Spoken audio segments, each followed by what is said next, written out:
Yo, what up, what up, what up? I apologize, my brothers. I'm a minute late. Yeah, you know me, man. I don't really like to be motherfucking late and shit. But on the same point, man, the Niners game just ended. And, like when it really comes down to it, like fucking I had some things I had to take care of before I started handling my business and shit, right? Like it is what it is. Hold up, let me get up out of Discord real quick, motherfucker. And like, yo, I'm gonna send this motherfucking link over to my boy Ad Hoc. Man, listen, it is Sunday night Moldbuggery. We are back. Man, look, I know I don't be doing my shit the way, you know what I mean? A lot of motherfuckers do where like they stand here and they, whatchamacallit, you know what I mean? My boy Ad Hoc's here. What up, my brother? You know what I'm saying? Hello. We are here back in Pennsylvania again. I'm just looking at that license plate and I'm amused. I will never not be amused. Yo, man, listen, this is the best state in the nation because of the fact that it is literally Pennsylvania. You know what I mean? I mean, you can tell how amused and fascinated I am by the way my avatar is looking at it. Like, ooh. Ooh. Right, all right. Hang on, man. I'm gonna do some shelling, motherfucker. Ad Hoc, man. Everybody knows who Ad Hoc is, hopefully, at this point. You know what I'm saying? This is my narrator, right? Hi there. The narrator does what the narrator does. You know what I mean? Yes, we do. We narrate. Why don't you tell these people about like what you've been doing on your channel as of recently, man? You know what I mean? Because like I feel like these people are not watching, your channel enough. Probably not, because I'm looking at the analytics. The biggest thing I've actually put out there is this one Ruby video, which is still going up. But as far as the other stuff goes, you all can listen to me ramble on about stuff. I don't do scripted things for the most part. I try to just ramble. Things just kind of fall out of my head and I get way off topic, but it's always kind of an adventure. We may go to places that you never thought we'd never necessarily go to in some of these things. And I try to address topics for the sake of really delving deeply into the topic in question and seeing where we go. Like, I'm not going to shit here and bang on the same subject over and over again. Like we were just talking with Ed earlier. It's like, communism is bad. Communism is bad. I mean, I did a video on communism. We kind of delve into it. It's like, well, where does communism really succeed? And where does it fail? And why does it fail in today's society? Answer is kind of scope in that regard. I've done some stuff to, just thinking about Afghanistan. It's like, why have we failed in Afghanistan so badly? Well, if you look at the comparisons between it and Vietnam, you start to understand that it has more to do with how the nation is handling the military. The military, they're soldiers. To basically paraphrase a Jedi master, we are soldiers, not keepers of the peace. And that's generally where I go, is I kind of look into these things and we really dive deep into these subjects. Man, I got so many topics. I think the one I'm really going to probably focus on tonight is going to have to do with storytelling and standards. We're really going to be looking into it as kind of like why standards have fallen widespread in society and how this impacts storytelling and vice versa. Yeah, I'll be honest. Like, we had this conversation. I think, like when I think one of the first times that me and you talked, we had that conversation about, you were upset about your motherfucking, you were upset about your comic books and your motherfucking your what the hell some things called, man? Them Jones with the fucking things or whatever. Yeah, the anime things, the things that you motherfucking anime people like. Don't even get me started. Latest controversy as of late so far. A VTuber decided to help out putting out a PSA in Japan about safety during Halloween month and what it means for pedestrians and everybody else to be safe on Halloween. A bunch of fucking feminists leapt up and got the police to take down the video and delete everything because she was apparently too sexualized. I took a look at that. I mean, it's a fucking high schooler uniform. There's nothing sexual about it unless that's your fetish, but I mean, like they're saying, like, oh, her boobs are too big. Yo, hold up, my boy Aircraft Sparky's in the joint, man. Listen, all right, Aircraft Sparky is another creator y'all should be checking out or whatever, right? Sparky, bro, here. I'm gonna put this link. The link is also in my Discord for anybody that wants to join. This is one of these type of streams where, if we have intelligent individuals in here to have conversations with about what we are reading. Right. Like things, tend to be better. You know what I'm saying? Because people get to ask more questions, from different type of aspects. And what we're going to be going over tonight is chapter 9 of Unqualified Reservations, and it's from back in 2008. Mencius Moldbug, or a guy named Curtis Yarvin, wrote 1,000,000 words, right? And I always find it very odd how like, hang on, man, I'm gonna grab this joint. Oh yeah, whatever. Fucking, there's no audio, right? I always find it odd how, you know how like people read the Bible and like you'll get like two different like messages from it from two different people and shit. Yeah, I mean that's like subjectivity in the question into and of itself, but yeah, that's the nature of subjectivity. Hello, person. Well, I feel you. But like when you're reading something that is really intellectual, it'll grab some people in one way and grab some shit. You know what I mean? In others, grab other people in other ways. You know what I mean? Other people will like react. Sparky, my brother, what up, man? How you doing? What's up, man? What's up? So automatically, this entire thing is flawed because it says an open letter to open-minded progressives. That shit don't. Yeah, I caught that too as soon as I read chapter 1. Oh. Right. Well, this is a very, very actually. Did you by chance catch any of my like fucking 6 videos I did on Tucker Carlson and Curtis Yarvin having a conversation? Sparky? To be honest, I have been getting ready for a vacation, and actually, this is the first time I've actually been able to sit down and watch anything besides doing debates. Random freaking debates on Twitch, man. I haven't really had much chance to do anything else. Because trying to get that debates on Twitch. Oh yeah, dude. Look, so debates are alive on Twitch. They are complete bad faith and everything else, but they are fun because you get to dunk on dumbasses here and there. So yeah, I've been doing that and drawing cartoons for my soon-to-be live cartoon show. Ooh, live oh cartoon shit! show. Oh shit! I like it. Tell me premise. Like I want to hear this. Tell me premise. I must know. Are you familiar with the Warhammer 40K universe? Yes, I am at least basically familiar with. God damn it! Fucking weeb shit, motherfucker. So this is even real weeb shit. No, this isn't weeb shit. This is more of a UK thing than Japanese. This is like medium dick size European shit. No, it's basically a talk show comedy type show. It's Space Ghost Coast to Coast, Warhammer 40K universe with my personal manservant, Voosh, who is a Orcs. He also doubles as my TV stand. And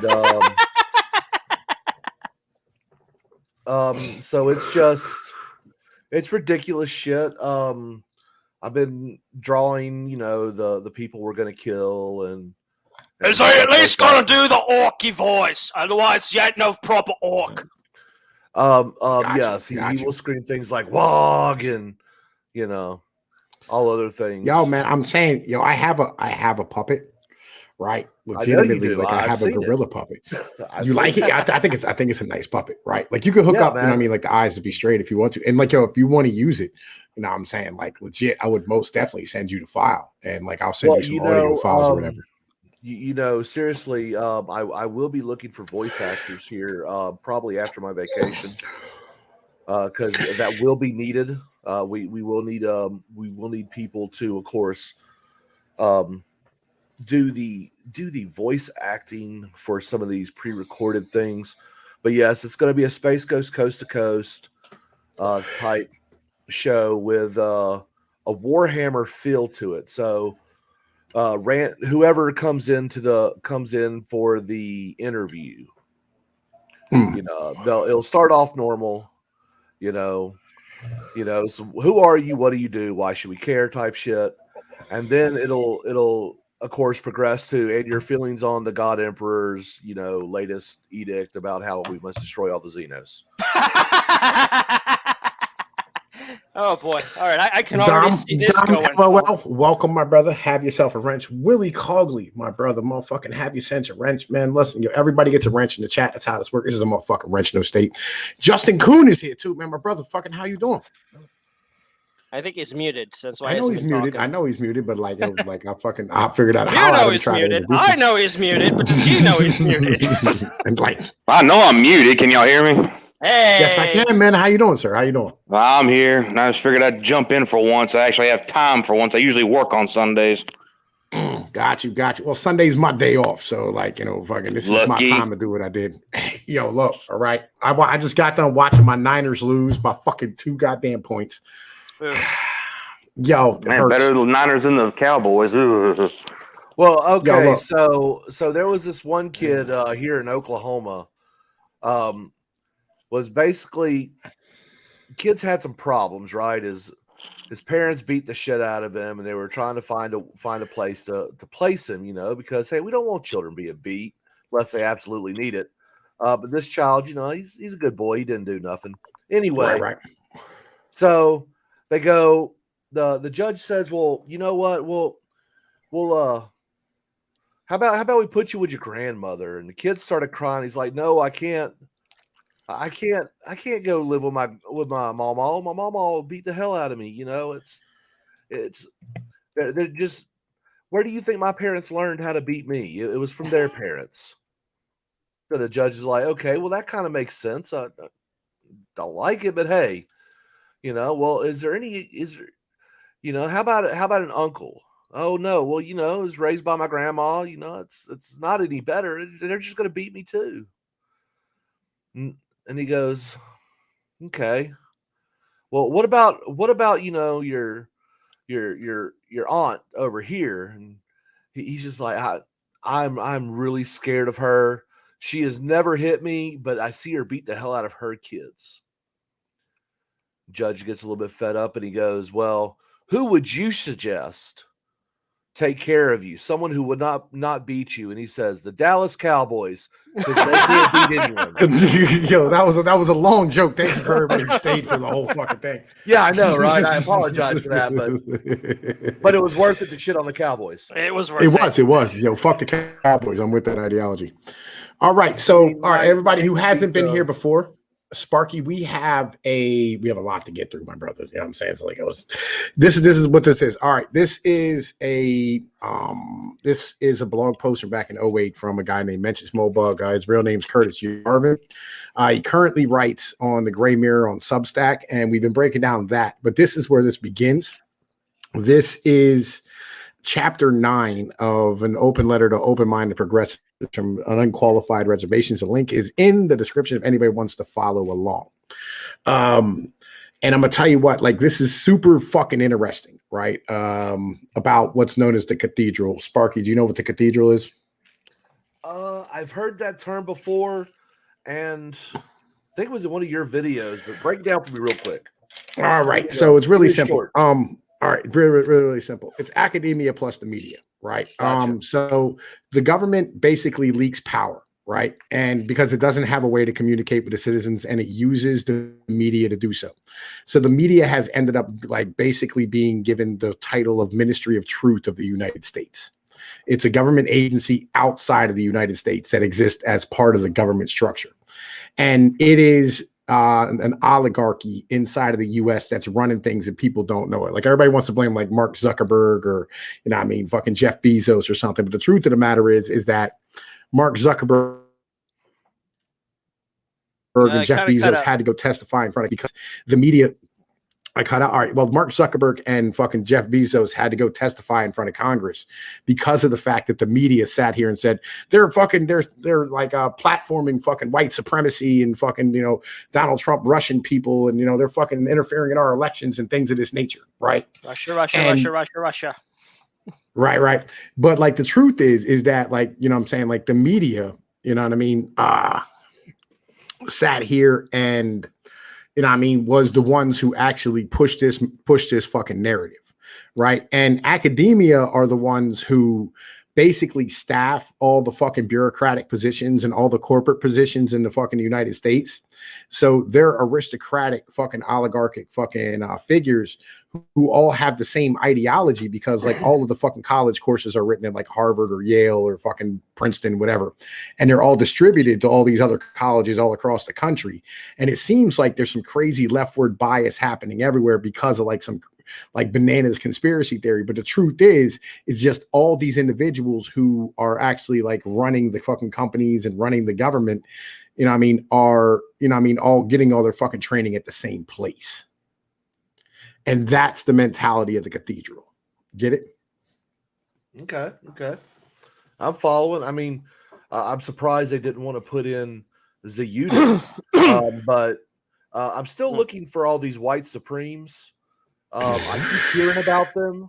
I've been listening to a lot of Professor Flowers, as she likes to call herself, and evidently, even light-skinned African Americans are pretty close to white supremes. So I'm really looking for all these white supremacists everywhere. Not finding any. Yep. Shit, I'm still waiting to get my fucking white privilege, and apparently that hasn't been handed out to me yet, even though apparently I've had that since, like, what is it, 400 years. That would put us, what is it, 1609? Well, they claim like the that, 1619 all right, so whatever, but who cares? Yeah. Ad hoc, you about ready, my brother? Yeah. Roll it. All right. All right, man. We're gonna start banging. Anytime anybody wants to chime in, you know what I'm saying, and ask a question, feel free to do so. You know what I'm saying? Legit, like fucking, like, because that's what we are here to do. Especially fucking Sparky and Justin Kuhn, y'all are new guys, and you know what I mean. Like, I thoroughly, you know what I mean, like, really want to hear what you have to say. You know what I'm saying? All right. All right. Let's rock and roll. Okay, here we go. An open letter to open-minded progressives. Title pun notwithstanding. Chapter 9, How to Uninstall a Cathedral by Mencius Moldbug, June 12, 2008.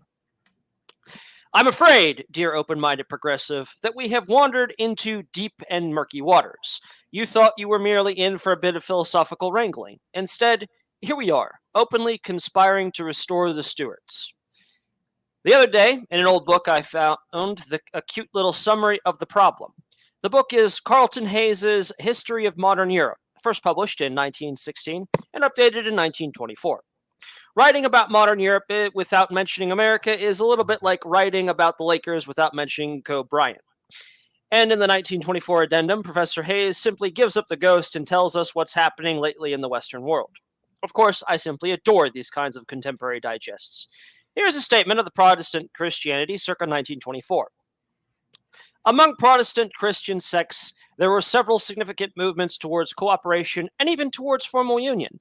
Many barriers between them were broken down, at least in part, by the Young Men's Christian Association, which had been founded in the 19th century, but which greatly expanded very rapidly during and after the Great War. The Salvation Army, dating from about the year 1880, was another factor in the same process. It placed emphasis on spiritual earnestness, on evangelical work among the poor, and on charitable endeavors rather than sectarian controversies. There are also various federations of churches, and in Canada, after the Great War, several Protestant denominations were actually united. Such interdenominational and unifying movements were made easier by the fact that the original theological differences between various sects were no longer regarded as very important by a large number of church members. Some Protestants, reacting against the decline of dogma and the doubting of the miraculous and supernatural, turned increasingly towards Christian Science, or towards spiritualism, or thescopy. In some countries... Theosophy. Jesus Christ, I know I pronounced that one earlier. Theosophy. In some countries, and especially in the United States, the current vogue of Darwinism and other theories of evolution caused a new outburst of opposition from the stalwart groups of Protestants to claim the space to the claims of science and a stubborn reaffirmation of their fundamental faith in the literal inspiration of the Bible. These fundamentalists, as they were called, were fairly numerous in several Protestant denominations, and they were contested with their progressive or modernist brethren the control of the Protestant churches, particularly of the Presbyterian, Episcopalian, Baptist, and Methodist. Now I ask you, dear open-minded progressive, is there anything familiar about this picture? The YMCA and the Salvation Army are, sadly, no longer major players. It seems obvious that Professor Hayes is describing our present red state versus blue state conflict. What's weird, however, is that he seems to be describing it as a theological dispute, not exactly the present perception. Your present-day progressive or modernist may retain some vestigial belief in God, or not, but she certainly does not think of her faction as Christians as a Christian supersect. Meanwhile, her fundamentalist adversaries have largely appropriated the label Christian. Neither side sees the red-blue conflict as the old staple of European history, the Christian sectarian war. There are a couple of other interesting details in Professor Hayes' little narrative. One, he finds it noteworthy that the mainstream Protestant sects are, for some odd reason, converging. And indeed, in 1924, it was a historical novelty to see Episcopalians and Presbyterians cooperating amicably on charitable endeavors, forgetting all those nasty old theological differences. Dogs and cats living together! 2.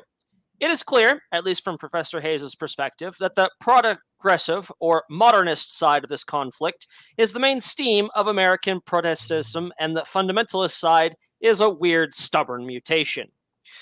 To our modern fundamentalists, the term has become so opprobrious that they will respond better, dear open-minded progressive, if you use the word traditionalist. The idea that liberalism is actually mainstream Protestant Christianity is about off the wall as it gets, and it must strike most progressives as equally as weird. But here it is in black and white from a legendary Columbia historian. Obviously, someone is off the wall. Maybe it's me. Maybe it's you. Are you feeling paranoid yet, dear reader? When dealing with historical movements, it is often useful to ask, is this dead or alive? If the former, what killed it, when, and how? If you cannot find any answers to these questions, it is a pretty good clue that you're looking at something which isn't dead. And if it's not dead, it must be alive. And if it's alive, but you no longer identify it as a distinctive movement, the only possible answer is that it has become so pervasive that you do not distinguish between it and reality itself. In other words, you do not feel you have any serious alternative to supporting the movement. And you are probably right. All right. So, like, anybody want to have any conversation about what the hell was just read?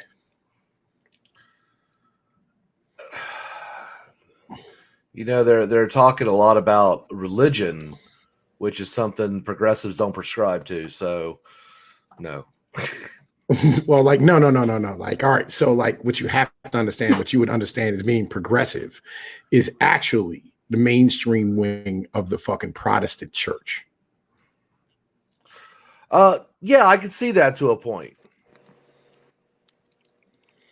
Daily Donkey Salty Dab said he got lost in that. Oh, Justin Coons motherfucking left. I gotta bring him back in. Hang on, let's bring him back in. Yeah, I got kicked out. So something crashed. But the thing about sorry. No, you good? You there? Can you hear me? Yeah, we can hear you. Yeah, I can hear you. Go ahead, man. Go ahead. Yeah, the thing about it here's a little fun fact about our Pledge of Allegiance. When the Pledge of Allegiance was written in the 1890s, it was written by a Christian socialist to sell flags. You can look it up. It's called the Bellamy Salute. And look up the Bellamy Salute. You will go, what the hell? So that's where they get getting this progressive evangelical type thing kind of going on. I see how that kind of dovetails in together. Yeah, I mean, like, how about if you think about it like this, right? So Thomas Jefferson was a deist, right? Yes, he was. I got his Bible. I've got a Jefferson Bible. Right. And when they wrote the Constitution, you know what I'm saying? Like, they made the Bill of Rights? Fucking the beginning of it said, yeah, this is the preamble of the Constitution. But remember, we got to remember, the Constitution was not written for us; it was written for government. Your rights are protected within. No, your rights are protected within your state constitutions, not in the federal Constitution. I feel you, but this isn't part of that. What this is the understanding the wording of what's actually used, right? Yeah. You know, I mean, he said, like, all men are created equal, or all men are endowed by their creator with certain inalienable rights, and all men are created equal, right? Is it? Well, neither one of these. What up? Is it unalienable or unalienable? Unalienable? Inalienable. Inalienable or unalienable. That's the proper way of saying unalienable is unalienable. Okay. When you look in the old grammatical contracts. Well, either way, buddy, I've been doing some deep dives. I got you.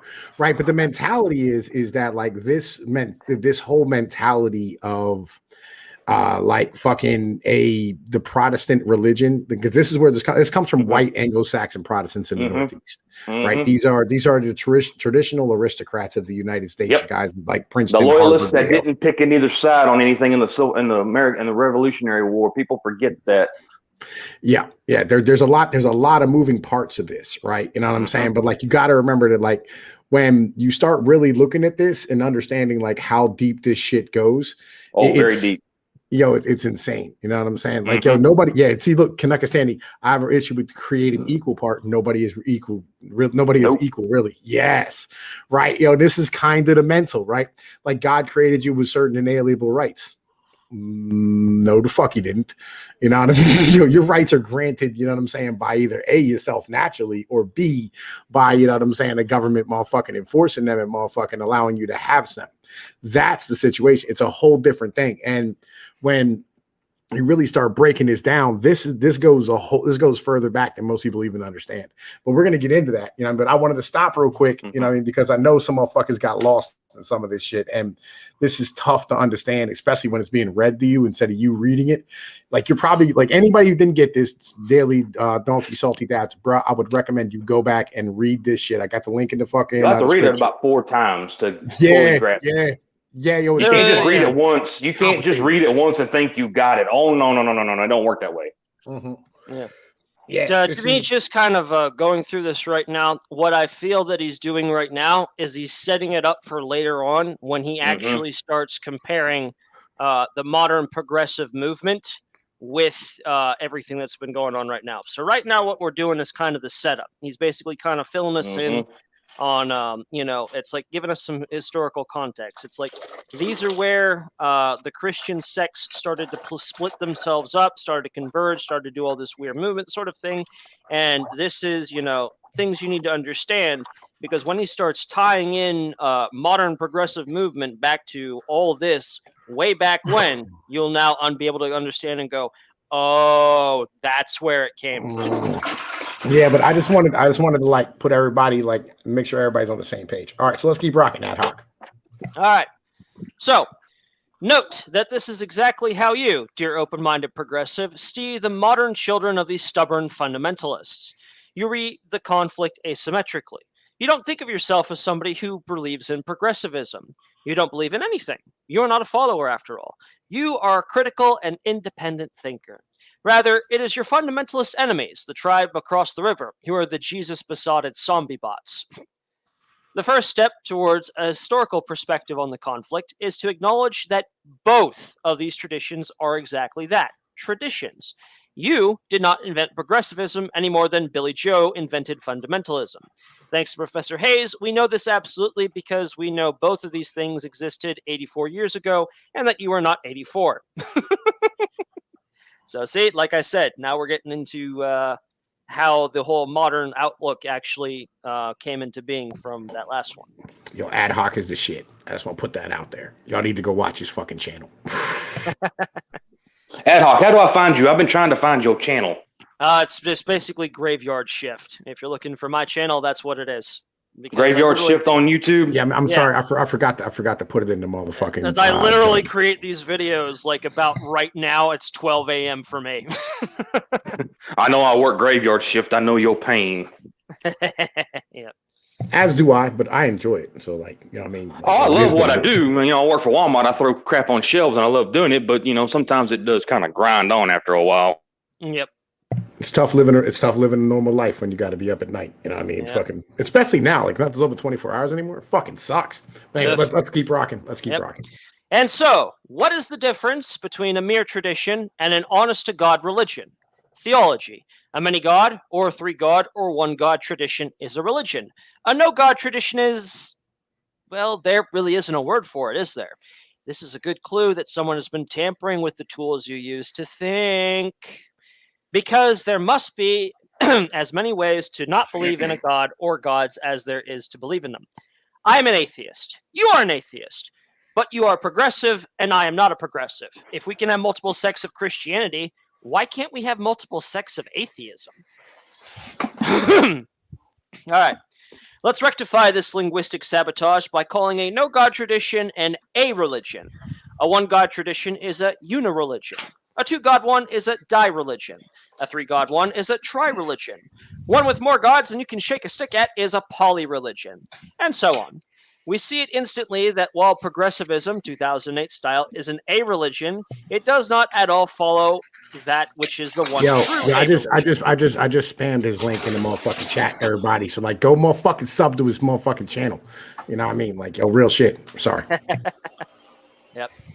So we see instantly that while progressivism, 2008 style, is an a-religion, it does not at all follow that it is the one true a-religion.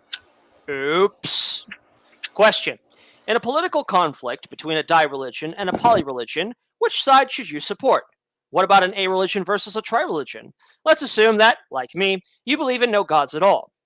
One easy answer is to say the fewer gods the better. So we would automatically support the di-religion over the poly-religion, etc. I think the stupidity of this is obvious. We could also say that all traditions which promote gods are false, and therefore we should favor the a-religion over the tri-religion. Unfortunately, even if we assume that the a-religion is right on the deity question and not even one of the three gods exists, the other two could not engage in a political conflict if they did not disagree on many subjects in the temporal plane. Who is more likely to be right on these mundane matters, which actually do matter? We have no reason at all to think that just because the a-religion is right about gods, it is right about anything else. And we have no reason at all to think that just because the tri-religion is wrong about gods, it is wrong about anything else. So this is really just as stupid, and I do hope that you haven't been taken in by it. Lots of smart people believe stupid things. The second step is to acknowledge the possibility that, on any issue, both competing traditions could be peddling misconceptions. In fact, we've just seen it. Neither side wants you to know that progressivism is the historical mainstream of Protestant Christianity. Only in the pages of smelly old books, and of course here at UR, you will find this little tidbit of history. This is pretty standard for religions, which always have a habit of obscuring their own pasts. Why do both sides agree on this misconception? The fundamentalist motivation is obvious. As a traditionalist Christian, you believe in God. It is obvious that anyone who doesn't believe in God cannot possibly be a Christian. The idea that there could be any kind of historical continuity between people who believed in God and people who don't believe in God is absurd. It's like saying that Jesus was just some dude. But as someone who does not believe in God, you have absolutely no reason to accept this argument. Do you care, oh dear open-minded progressive, that wacky stuff those wacky fundies believe in? Do you care whether they worship God in one person, God in 3 persons, God in 47 persons, or God in the person of a turtle? No. No, from the progressive side, there is a very different problem. The problem is that if progressivism is indeed a Christian supersect, it is also a criminal conspiracy. Assuming you're an American, dear open-minded progressive, you might have forgotten that it's quite literally illegal for the federal government to make an establishment of religion. While its authors and ratifiers never meant the clause to mean what it means today, we do have a living constitution. The law is what it is now.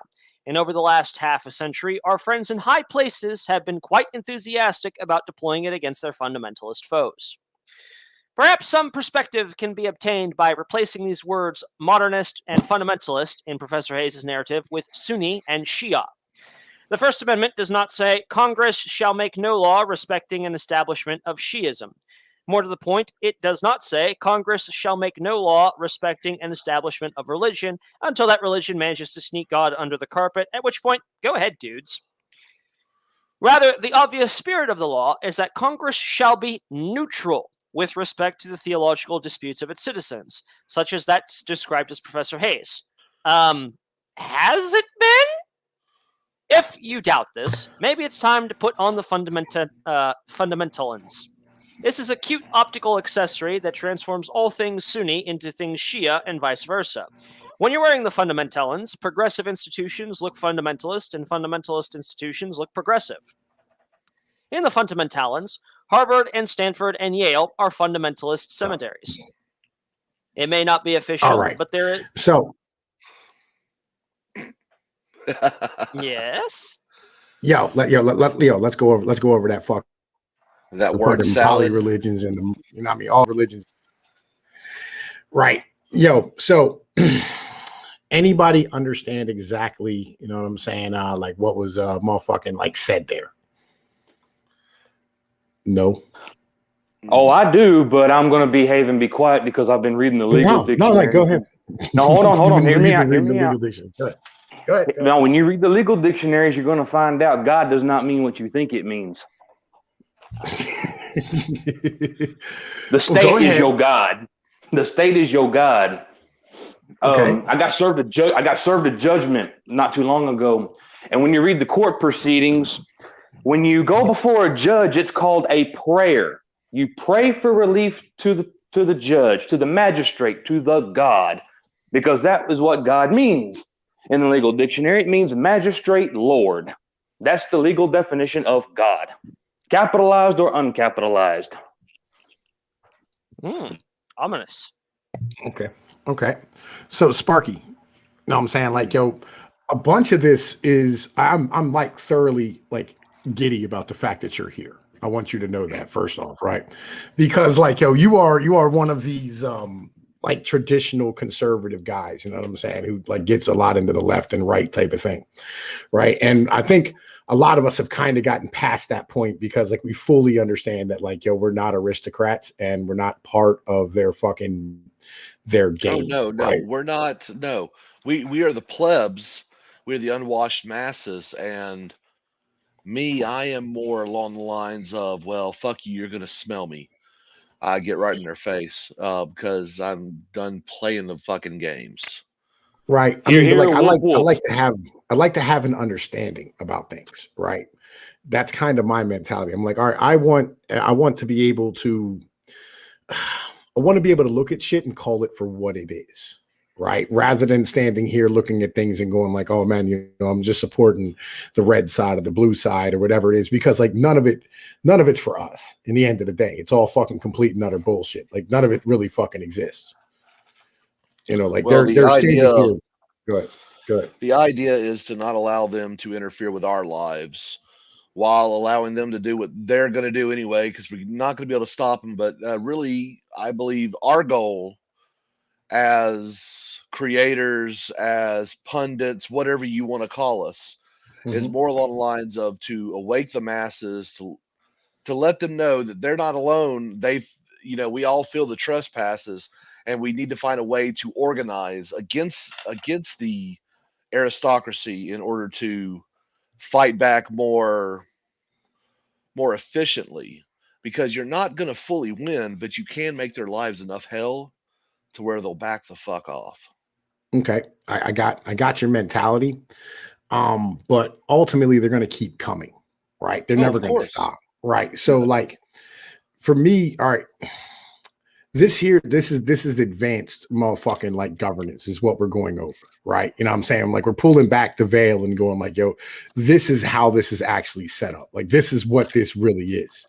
And we're giving you I'm trying to give people the tools to be able to have the vocabulary to explain it and spot it and call it out when they see it. Right.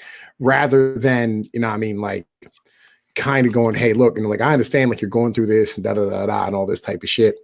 I want to be able to have individuals go, oh, you know what I'm saying? I see what that is, you know what I mean? And we can move around, you know what I mean, the system in a better way than what we're doing right now.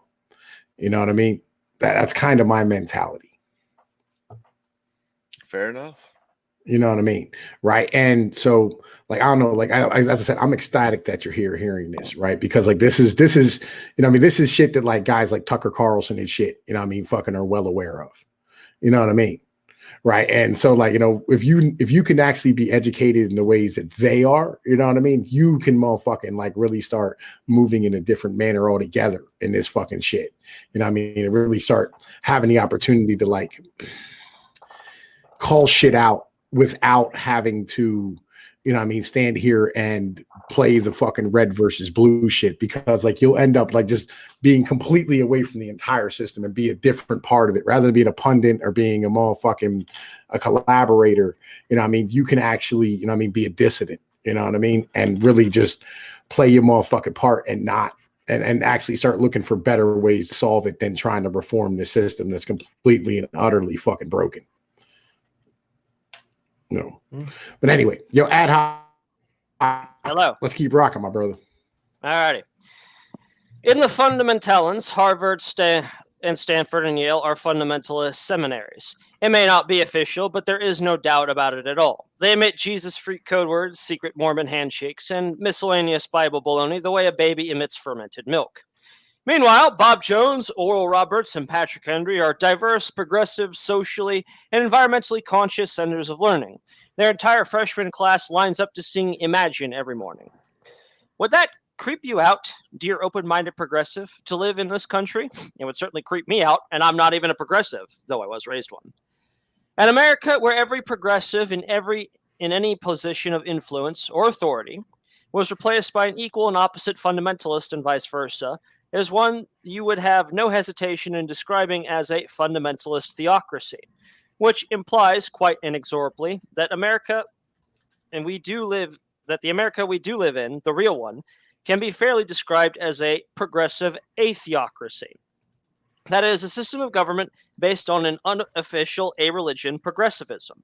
This a-religion is maintained and propagated by the decentralized system of quasi-official educational institutions, which we, here at the UR, have learned to call the cathedral. And there it is, gentlemen. In this chapter, we'll look There we purely... go, baby. Like, yo, legit. Like, yo, we're gonna get to the bottom of this shit, motherfucker. Like, yo, fuck the bullshit. Let's keep rocking them. Yep. In this chapter, we'll look purely, in a theoretical manner, of course, at what it might take to get rid of this thing.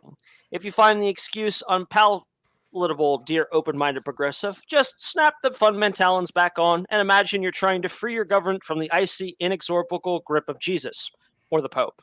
The resemblance between anti-fundamentalists... Yo, it's fundamental lens, right? They're lenses. You know what I'm saying? Like he's saying, like snap on, like you know what I mean? Like get it. Like they're lenses. You know what I mean? Like they're like fucking 3D lenses or whatever. Yeah, there you go, my brother. Fundamental lens. Yeah, and from the inexorable grip of Jesus or the Pope, the resemblance between anti-fundamentalism and its older brother, anti-Catholicism, may be too obvious to mention, but I should mention it anyway. Obviously, I don't object to the cathedral on account of its atheism. If a theist can object to theocracy, an atheist can object to atheocracy. I object to the concept of official thought in general, to the details of progressivism in specific, but most of all to the insidious way in which the cathedral has managed to mutate its way around the separation of church and state, in which it so hypocritically indoctrinates its acolytes. The cathedral is the apoptosis of chutzpah. It is always poisoning its parents and then pleading for clemency as an orphan. I know, we have been through all this stuff before. On the internet, it never hurts to repeat, however. And let's take a brief look at the cathedral's operations in the case of one James Watson. Here is the transcript of an interview between Dr. Watson and Henry Lou Gates. If you care to go here, where you can read Professor Gates's meandering, incoherent summary and even watch some video. Bear in mind that this material, though only recently released, was produced shortly after the struggle session, in which Dr. Watson was subjected early this year. The young firebrands over at Gene Expression, many of whom themselves work inside the cathedral, as of course all serious scientists must, had predictable responses. Painful to read. Is Watson one of these people who has balls only when he's dealing with people lower on the ladder and none when he is dealing with people who can do him harm? Had to stop reading almost immediately. Presumably his confession ended with his execution by a pack of trained dogs. What a simpering, mewling weakling he is in this interview, terrified and cowed. Okay, obviously as a bitter and negative person myself, I sympathize with these reactions. But I mean, if we compare Dr. Watson to Andrei Sakharov, surely a fair comparison, did Dr. Sakharov go around shouting, "Communism is a lie! Better dead than red!" Somehow I doubt it. In fact, neither Watson nor Sakharov were executed by a pack of trained dogs. These guys aren't completely stupid. They know how far to push it.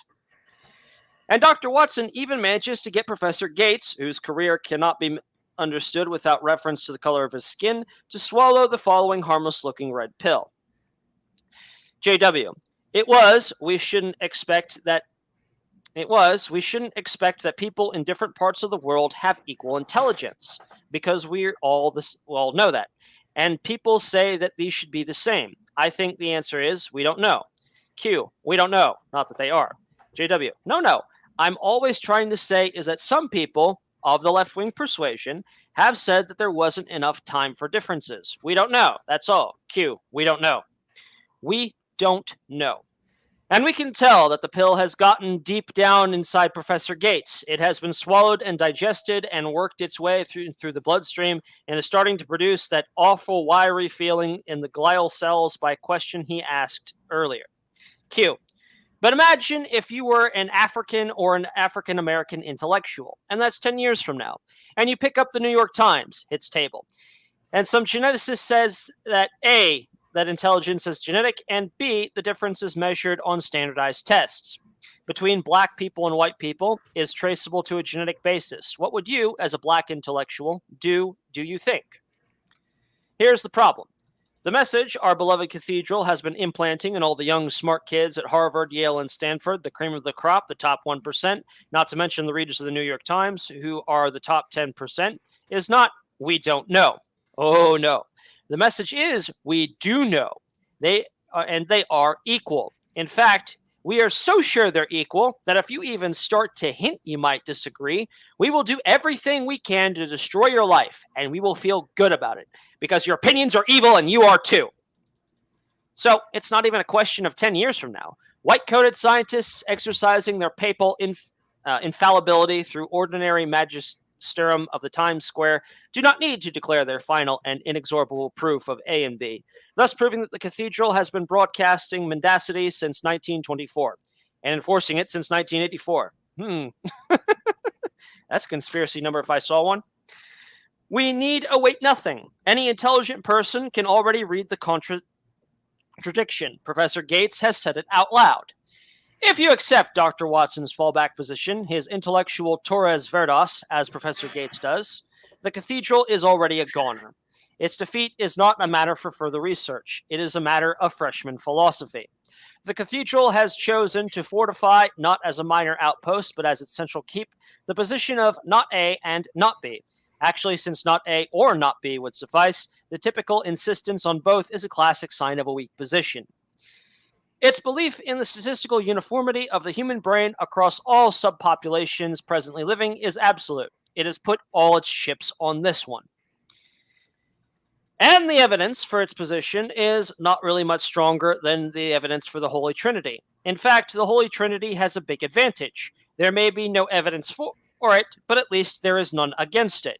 There is plenty of evidence against human neurological uniformity. The question is simply what standard of proof you apply. By the standards that most of us apply to most questions of fact, the answer is already obvious, and has been for at least 30 years, if not 100. Moreover, there is a simple explanation for the reason that so many people believe in human neurological uniformity, or HNU. It is a core doctrine of Christianity. Even more precisely, it is a core doctrine of the neo-primitive Christianity that we call Protestantism. And specifically, I believe it to be a mutated and metastasized version of the Quaker doctrine of the inner light. Basically, all humans must be neurologically uniform because we all have that same little piece of God inside us. All the American Protestant sects, or at least all the northern ones, become heavily Quakerized during the 19th century, but that is a different discussion. Thus, what we call hate speech is merely a 20th century name for the age-old crime of blasphemy. Sorry, I had to get that last sentence in because I made a video on that. All right. Really so, like, yo, that's cool. That's cool. Right. You know what I'm saying? Like, understand, like, I live in PA, you know what I'm saying? Like, which was literally like the home of Quakerism. Right. And like, I run into WASPs from time to time. And these motherfuckers here legitimately, to me, they're odd because I was raised Roman Catholic. Like, so when you run into, you know what I'm saying, these white Anglo-Saxon Protestant types, whether they be Methodist or Episcopalian or, you know, I mean, just like, you know, I mean, a non-religious person as a whole, their mentalities completely match any progressive mentality that you go by. And they're also the ones who will literally fight the hardest against you when you stand here and try to start really talking about any red pill internet stuff, you know what I mean, that like we have to offer. You know what I mean? Yeah, anybody jump in at any time. I don't really give a shit. You know what I mean? I've only met one. I've only met one true wasp because I was raised independent Baptist, but I'm down here in Texas, so it's a little odd down here. Anyway, so I wound up walking away from the independent Baptist church over doctrine issues because they were wanting to add crap that wasn't even in there. But anyway, that's another deal. But the wasp I met, they are a little odd, so I agree with that one. Well, you really only see the wasps like, really in the higher income tax brackets. Well, you also got to realize too, down here in Texas and Dallas and Austin and Fort Worth and the metroplexes down here, you get a lot of transplants that come down here, and that's why Austin is a shithole. Well, I mean, Yes, that's not the only reason why yes. Austin is a shithole, but I mean, well, tell me about Well, it. I I live mean, one like- county away from it.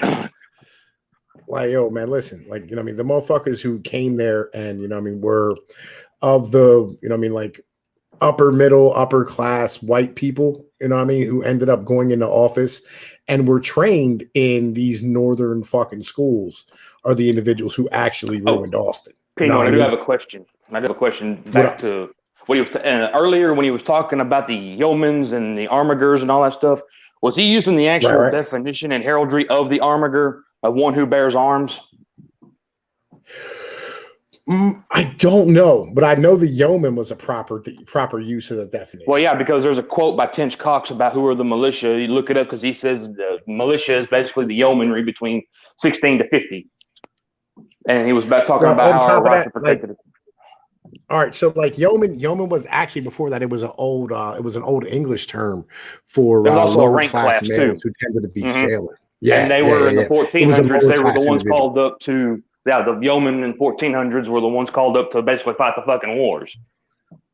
Yes. It was the lower class individuals. Because the ironic thing is technically I am an armiger because I have my family arms. And I actually have a personification of it that I have hanging on my wall. Yes. Oh, you got a family coat of arms? Yes, I do.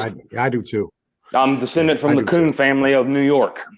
But we changed our Right. name to Coon. It was Anglicanized when we came in through New Orleans in 1848. Neat. Yeah. Like I have my family history going back to the 10th century. Like, all right, so yes, it is the individuals who who bear the arms and shit, or hold the coat of arms. So the armiger class, basically, the premise is if you decide to go to college, what you're doing is you're applying for a position in the fucking oligarchy, right? You're applying for a position. I was curious to know I was curious to know how he was using that term. Yeah, like that piece of paper, that sheepskin that you get is literally like a knighthood is kind of the deal. Yeah, which is why lawyers are esquires. But anyway, I won't go. I'll be quiet. I'll behave. You're not wrong. I'll behave. I swore I'd behave. You're not wrong. You're not wrong. All right. So, yeah, Sparky. All right. I mean, ignoring all like the fucking, you know, what I mean, the race IQ fucking question bullshit, which I really don't honestly give a fuck about as far as things are really concerned. EQ trumps IQ. Changed my mind. Yeah, I really, I literally just don't fucking care, right? That's not what this is about. You know, I mean, we're going a different direction with this. I'll shut up. I'll behave. Right. I'll behave. I feel you. Right. So, Sparky, are you beginning like to understand exactly like what the cathedral, you know, what I mean, is kind of about as far as shit's kind of concerned. You know what I mean? And this is kind of like why I'm like, I've told the story a bunch of times where like KRS-One came in someplace and he did a speech. It's online. I've used it in a couple of my videos. But basically he said when he walked in, or when people walked in, like the people who didn't know shit, you know, I mean, just regular average citizens just walked in, they seen like an auditorium with seats and, you know what I'm saying, a stage and a fucking podium, you know what I mean? And then when like a plumber walked in, like there was pipes sticking out of the ceiling that like, you know, had like fucking PVC pipes going across or whatever. And he said like they knew what type of pipes they were and like what they were made of and fucking like what the fall was on them and what size the elbows were, right? And then like an electrician walked in, he didn't just see like, you know what I mean, the seats and shit. He saw like also the lights and the balusters and the fucking the voltage for it and all this shit because he had the vocabulary and words and knowledge to be able to explain it, right? And then a painter walked in and the fucking room changes again and like you could understand like what fucking paint that is and what color code and all these type of things. And how many spots you missed? Yeah, that type of shit, right? You know what I mean? I do that all the time. I'll go, yeah, they suck at painting. Right, I'm terrible at it. Like legit, I be trying though. You know what I'm saying? But The fucking trick is, like, yeah, but like, the trick to that is, I'll give you a trick. Don't run your brush dry. Keep that brush wet. No, I usually use the a roller. It It's doesn't kind of matter. It weird. doesn't matter. Whatever it is, keep that fucker wet. You want it wetter than your girlfriend. Yeah, we'll talk. We'll talk about that later on. I'll be honest with you, man. Like, legit, like, man, listen, right? Like, fucking now, like, I was painting this fucking room out here, and this shit was so thick. It was literally like I was like peanut butter. Plastic. Yeah. Like that's what it was like. It was like putting peanut butter on the wall. It was terrible. Right? Was it like, epoxy or was it acrylic? Want to say acrylic. If it's acrylic, it's probably thick base acrylic. Was it gloss or semi-gloss? Semi-gloss. Okay, mix that shit down a little bit, cut it a little bit, and it won't do that. Yeah, I feel you. I cut that shit like cocaine. Yo, fucking so Sparky, like this is kind of where I'm at. This is why, like, I want you to have this knowledge, just this vocabulary to be able to fucking explain things, so that we can all have the ability to make all fucking people who we are educating with our channels. You know what I mean? Like, more informed about like what's going on around us, you know, so we can go a little bit deeper about things. And that's kind of where I'm at, because like I want to do this with you, I want to do this with Frank. I mean, because like I'm like, man, listen, like you guys have a reach, you know what I mean? I'd like y'all to be able to, you know, here, you know what I'm saying? Like, yo, fucking like spread this shit out far and fucking wide, especially if you enjoy it, because this is cool writing. It's easy to read. It's not like fucking super complicated. You know what I mean? And I mean, Pinoy got me here learning Latin to read the stuff off the gray mirror. Trust me, it'll help you when you start reading the legal dictionaries. Let me tell you. It's just something to help me channel my inner Alex Jones. I will eat your ass. You know what I'm saying? You just gotta turn the freaking frogs gay. I don't like them putting chemicals in the water that turn the friggin' frogs gay. Yeah. Now remix I met that him. shit. I met him. He's an asshole. Oh, yes, is he? He's a dick. He is not wrong. That's one thing I love about him is no, he's a jerk. Yeah, he's an ass. Oh, okay. Yeah, who cares? Well, you gotta understand, I don't care if he's an ass or not, but there's a way to be an asshole and a way not to be an asshole. Hey, and he's on that fine line. Well, see, what gets him in so much trouble, it's not the fact that he's hyperbolic. It's the means in which he's hyperbolic. He actually tends to threaten the aristocracy because he is speaking a portion of their language. He is actually talking in ways that they understand what he's saying, and they see it as a threat to their potential power. The unfortunate thing for him is he doesn't know when to turn off the theatrics, and it discredits him too much because of that. And it's just, he ends up looking ridiculous a lot of times because of it. Which I'm sure that's probably on purpose to kind of give him some protection and say, he's just crazy. So I can understand him going down that road because it keeps him from getting shot. I think he's reckless. I think he's reckless and intentionally reckless. Go ahead, Pino. Let me say this, right? Like, there's a reason why, like, you know, I started the White Trash No State, you know what I'm saying? And my Discord's called the Trash No State and shit, right?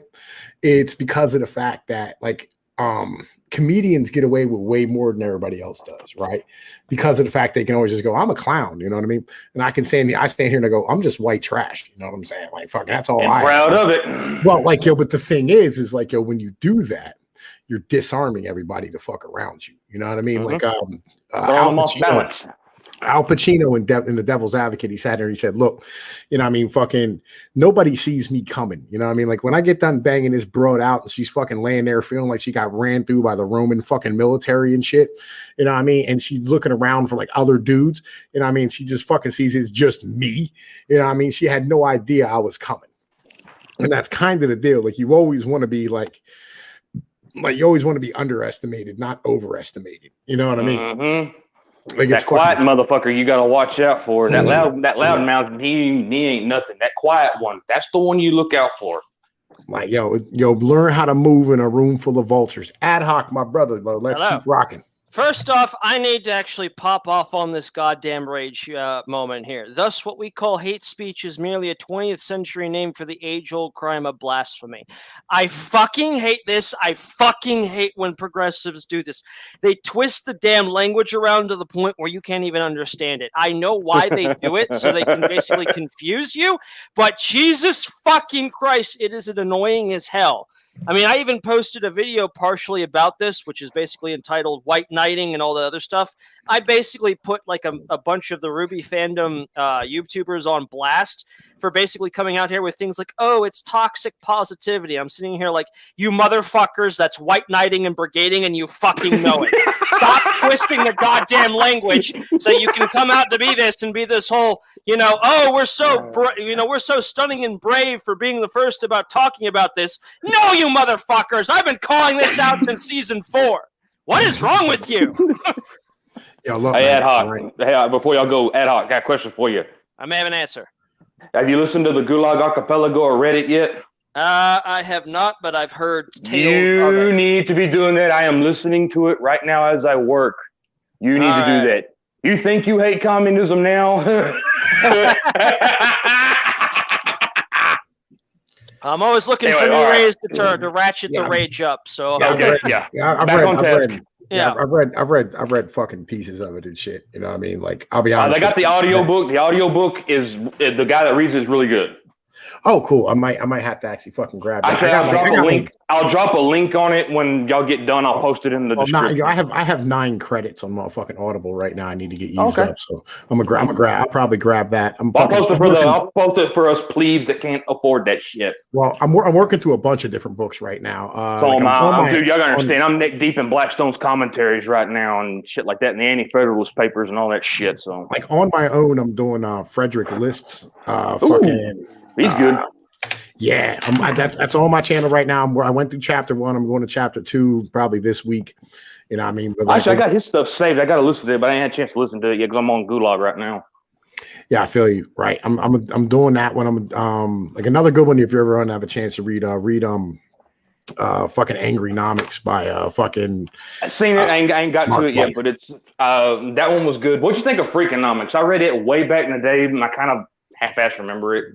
Yeah, I don't like, man. Listen, I don't even think I ever really read that motherfucker, to be honest with you. I read it way back in the day when it came the fuck out, but I barely remember it. And I've slept since then, had 15 surgeries since then.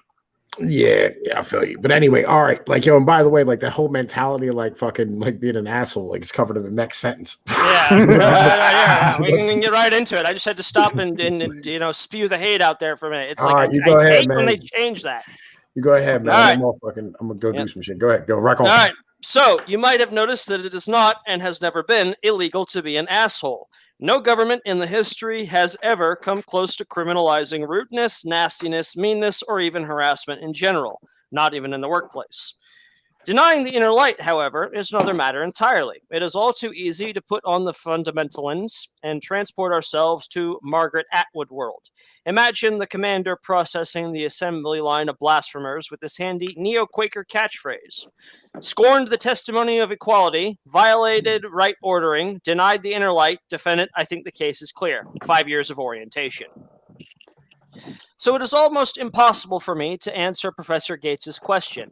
Asking what a black intellectual should do after A and B are demonstrated is like asking what a professor of Marxist-Leninist studies should do after the fall of the Soviet Union. I don't know, dude. What else are you good at? Professor Gates's entire department consists of the construction of increasingly elaborate persecution theories to explain facts which follow trivially from A and B. Agree on A and B, and the world has no need at all for Professor Gates, nor any of his colleagues. He seems like a pretty sharp guy. Surely he can find something. If not, there's always pizza delivery. That line from Monsters University. They're always hiring in the mailroom. The trouble is that, as we've just seen, A and B need not be shown to demonstrate the presence of official mendacity. It is sufficient to demonstrate that A and B are plausible. More strongly, it is sufficient to demonstrate that they are not implausible. Because we are constantly being educated to believe that they are implausible. The proposition is implied 1,000 times for every time it is stated, but progressivism without Hindu makes about as much sense as Islam without Allah. So if refuting a proposition on which the cathedral has staked its credibility is sufficient to defeat it, and that refutation is agreed on by all serious thinkers, why the heck is it still here? Duh. If institutional mendacity is its stock in trade, why on earth should refutation bother it? You don't have to look far for other cases in which entire departments of the cathedral have been devoted to the propagation of nonsense.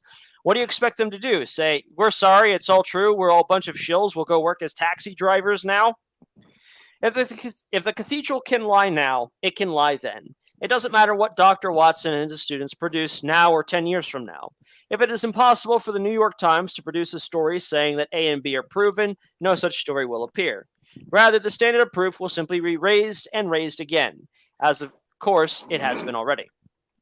In other words, if the cathedral were a trustworthy mechanism for producing and distributing information, we would expect it to correct any newly discovered error and propagate the correction.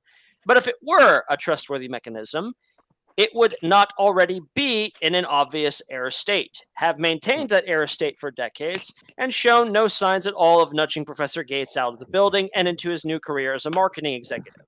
Therefore, to expect it to correct its own error is naive, at best. And therefore, you and I have two choices. We can accept that we live in a state of systemic mendacity, as people always have. Note that it may well be getting worse rather than better, and figure out how to live with it. This would be the prudent choice.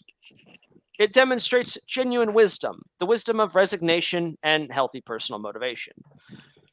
On the other hand, if you have read enough of these essays, you have the time to think about solutions. After all, you already live under a government which demands that you invest a substantial percentage of your neural tissue in the meaningless gabble of politics.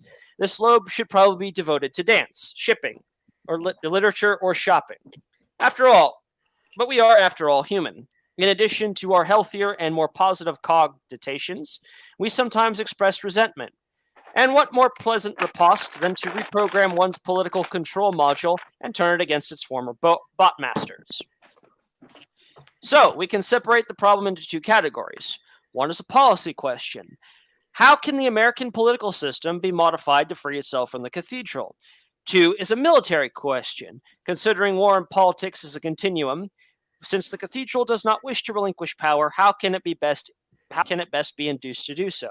The two are inseparable, of course, but it is convenient to consider them separately. In this chapter, we'll look at the first. There are two basic ways of executing this divorce. We'll call one a soft reset and the other a hard reset. Basically, a hard reset works and a soft reset doesn't.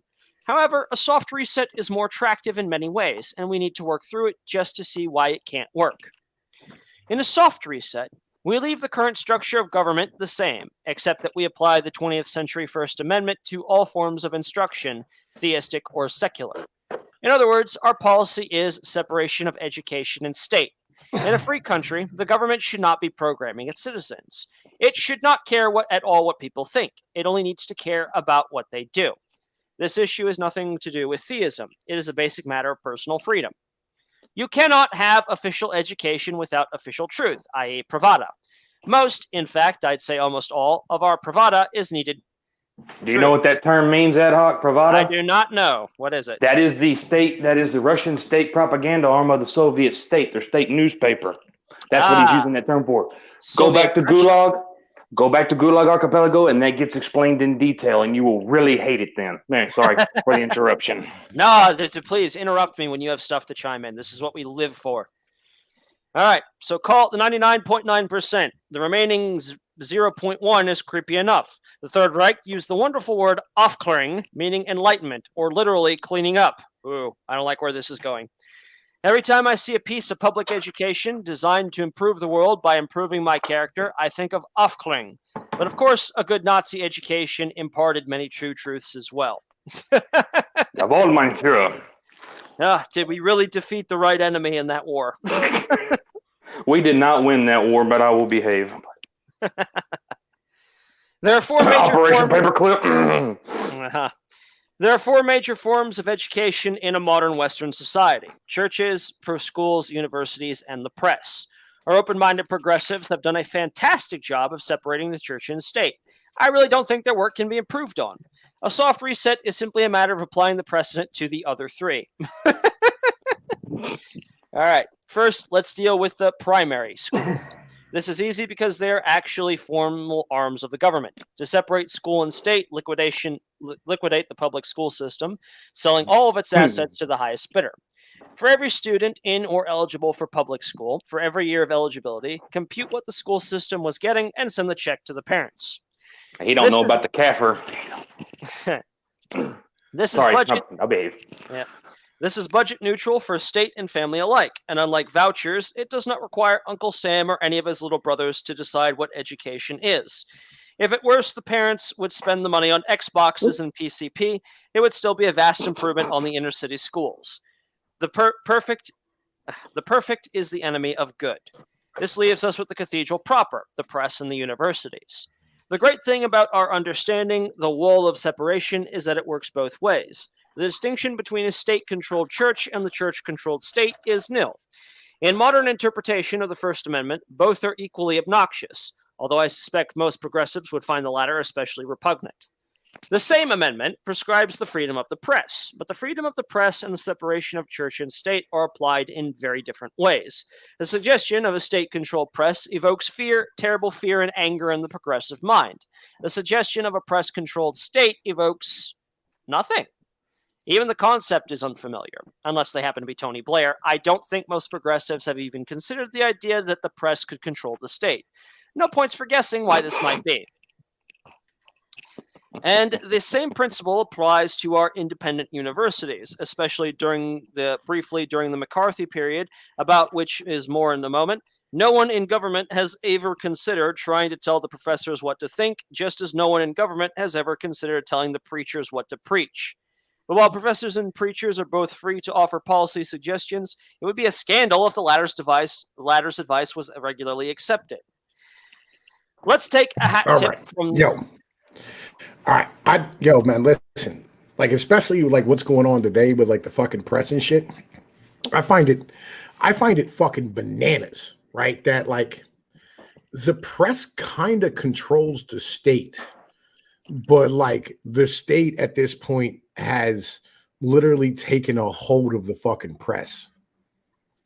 And they have, and P. Noyd is right on that one, because that's my point, is this is the hypocrisy of progressives. They bitch and whine about the state running the press, but they're okay with 7 corporations owning all the press outlets in the country. They actually don't bitch about the state running the press. In fact, they want the state to run the press. No, it's a different kind. It's a different form of control. I'm talking about progressives. I'm not talking about your hardcore socialists. Hardcore progressives are typically different than your socialists that are acting like progressives, because there's 2 different versions of progressive. That happened in the progressive era. I get that, but things have changed. This is slightly outdated. The fact that they're saying that the state, in the independent colleges, the state doesn't actually tell the professors what to say. That's actually a little bit outdated now. Especially under the Biden administration, that's pretty accurate. But keep in mind that this paper was published in 2008. Yeah. A lot of stuff didn't really come to light until 2016, almost 8 years later. Yeah, it's really about 2014 that things really kind of got haywire. What we're actually seeing right now with the gatekeeping, and one of the biggest things, and we see this a lot on YouTube, Facebook, Twitter, and whatnot, is they start talking about misinformation. That's the favorite phrase right now. And misinformation is harmful and must be curtailed by all means. Good facts as opposed to real facts. This is the press's way of controlling the unwashed masses. This is the way media is doing it. It was no longer than a month ago, lab leak theory was considered a conspiracy theory. And if you ever spoke out and mentioned lab leak, well, YouTube and all the social media sites would descend upon you and do horrible things to your face, usually with phallic objects. So now now that it has become more of a mainstream because, oh no, our Lord and Savior, Anthony Fauci, all praise be upon him, has been exposed, that even in his emails in the first days of the Wu flu, the Coof pandemic, because we all know that China is asshole. and so we are sitting there just having to keep from blaspheme by speaking these quote unquote misinformations. The question is, who actually determines what misinformation is? That is truly the enemy of the people at this moment. It's not really the press. The press is getting their marching orders from another group. Who watches the Watchmen? Some would say that it would be like Jen Psaki or the administration, and no, because the administration is actually toothless. It has no real power if you look at the potato that's actually running it. Yep. But the bureaucracy is what's keeping it held together. Yes, and so but the press is the one who is setting the terms. Yes, they are. No, Pino is correct in that announcing one. the rules. They are not. No, the press can set the rules nowadays. Pino is correct on that one. The press can set the terms. I say this, they're not setting the terms is because they do it in lockstep and they do it in a coordinated fashion. And so because of that, that means that there's a centralized something calling these shots. No, that is true. That is true. Because you got to remember, even the press is funded by something higher. Yes, you could actually set your watch. MSNBC and CNN will put out the exact same article within 5 to 10 minutes of each other. Well, do you know why they do that? At 4 a.m., they get what's called the 4 a.m. talking points. And I have friends of mine, they took and aggregated all the local news channels at 5 o'clock. And every local news channel within 50 cities around my area say the exact same script. Well, a lot of that has to do with the fact that your local media is not actually owned locally. It's not. They're franchise affiliates. Yeah, they're all affiliates of Fox or ABC. Actually, believe it or not, I have news reporters who are subs of mine, which is fucking goddamn crazy. You know what I'm saying? But I actually have a dude. There's good ones out there, Pino. There's some good ones out there that actually care. I've seen some of these collages where it's like I can't remember who it is, but they post it and they've got 18 different news anchors all saying the exact same thing at the same time. He explained to me that it's not. All right, how do I put this? All right, so it's not. They do have like what's known as like the fucking. It's advertising written in as a news story. Right, y'all know exactly what the fuck name placement. It's called name placement. It's what I've been told by people in the media that I'm friends with. They call it name placement. I don't think it's name placement. I think it's called something else altogether. But like we'll walk with that. Same principle. We'll go with that because it's easy and everyone can understand that. Right. Yeah. So like basically it's like the ones where like, you stand there and you watch those collages on YouTube where like all the local news goes, fucking today, it's a good day to have a birthday or whatever it is, and like everybody says the same exact thing. That's a script. Now there's that. And then there's okay. So CNN and MSNBC, they're small time like guys who like write on their website. All of them are freelancers, right? They don't work for CNN and MSNBC. And basically they'll basically copy and paste an article from somebody else who originally put out the fucking article. And this happens like all the goddamn time. Oh yeah. It's an aggregation of AP and Reuters is what the majority of all your news is literally someone reading the AP or Reuters feed and changing a couple of words and putting their name under the byline.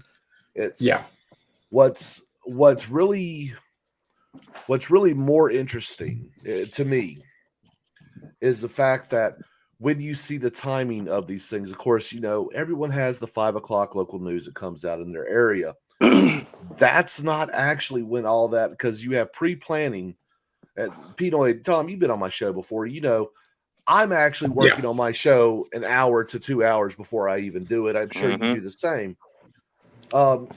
So when you're doing your pre-show meeting, well, I used to when I did a real show. Now that I'm doing this, like, this is more of a free form type of thing. Like, we throw it together as we. I feel you, man. But a lot of these shows, I mean, when you're watching a 5 o'clock news that is live, it has already been rehearsed 3 or 4 times. You are scripted. You have different cues. You have your time set and everything else. These anchors know exactly what they're doing, and it's because they've already had a meeting on that. Then they had rehearsals. Meeting. Then they had rehearsals. Then they had makeup. Then they had pre-show rundown, and then they go live. This is all choreographed. So where you say it drops at 4, no sir, it drops at noon. And then they start working on it. Your aides and stuff, they get everything together by 1:30 to 2 o'clock. 2 o'clock, they actually have the legit launch meeting. They talk about it, blah, blah, blah. And then they run through the scripting, how they're going to do it, and the little plebs start to tap and doing all their shit that they do. And it all comes together. They can actually make the marquee up in a matter of seconds. They have all these different shells. I have them for when I actually do edited videos, which I rarely do anymore. But I could do. I've got different shells for different news prompts that pop up and stuff. They have those as well. If you use Premiere Pro, you're actually using exactly what your media companies use. It's amazing what they can do and how quick they can do it. But they have teams of like 50 people to set that are all this constantly up. working on different shifts, and they're keeping it going 24/7 to maintain the news cycle. Yes.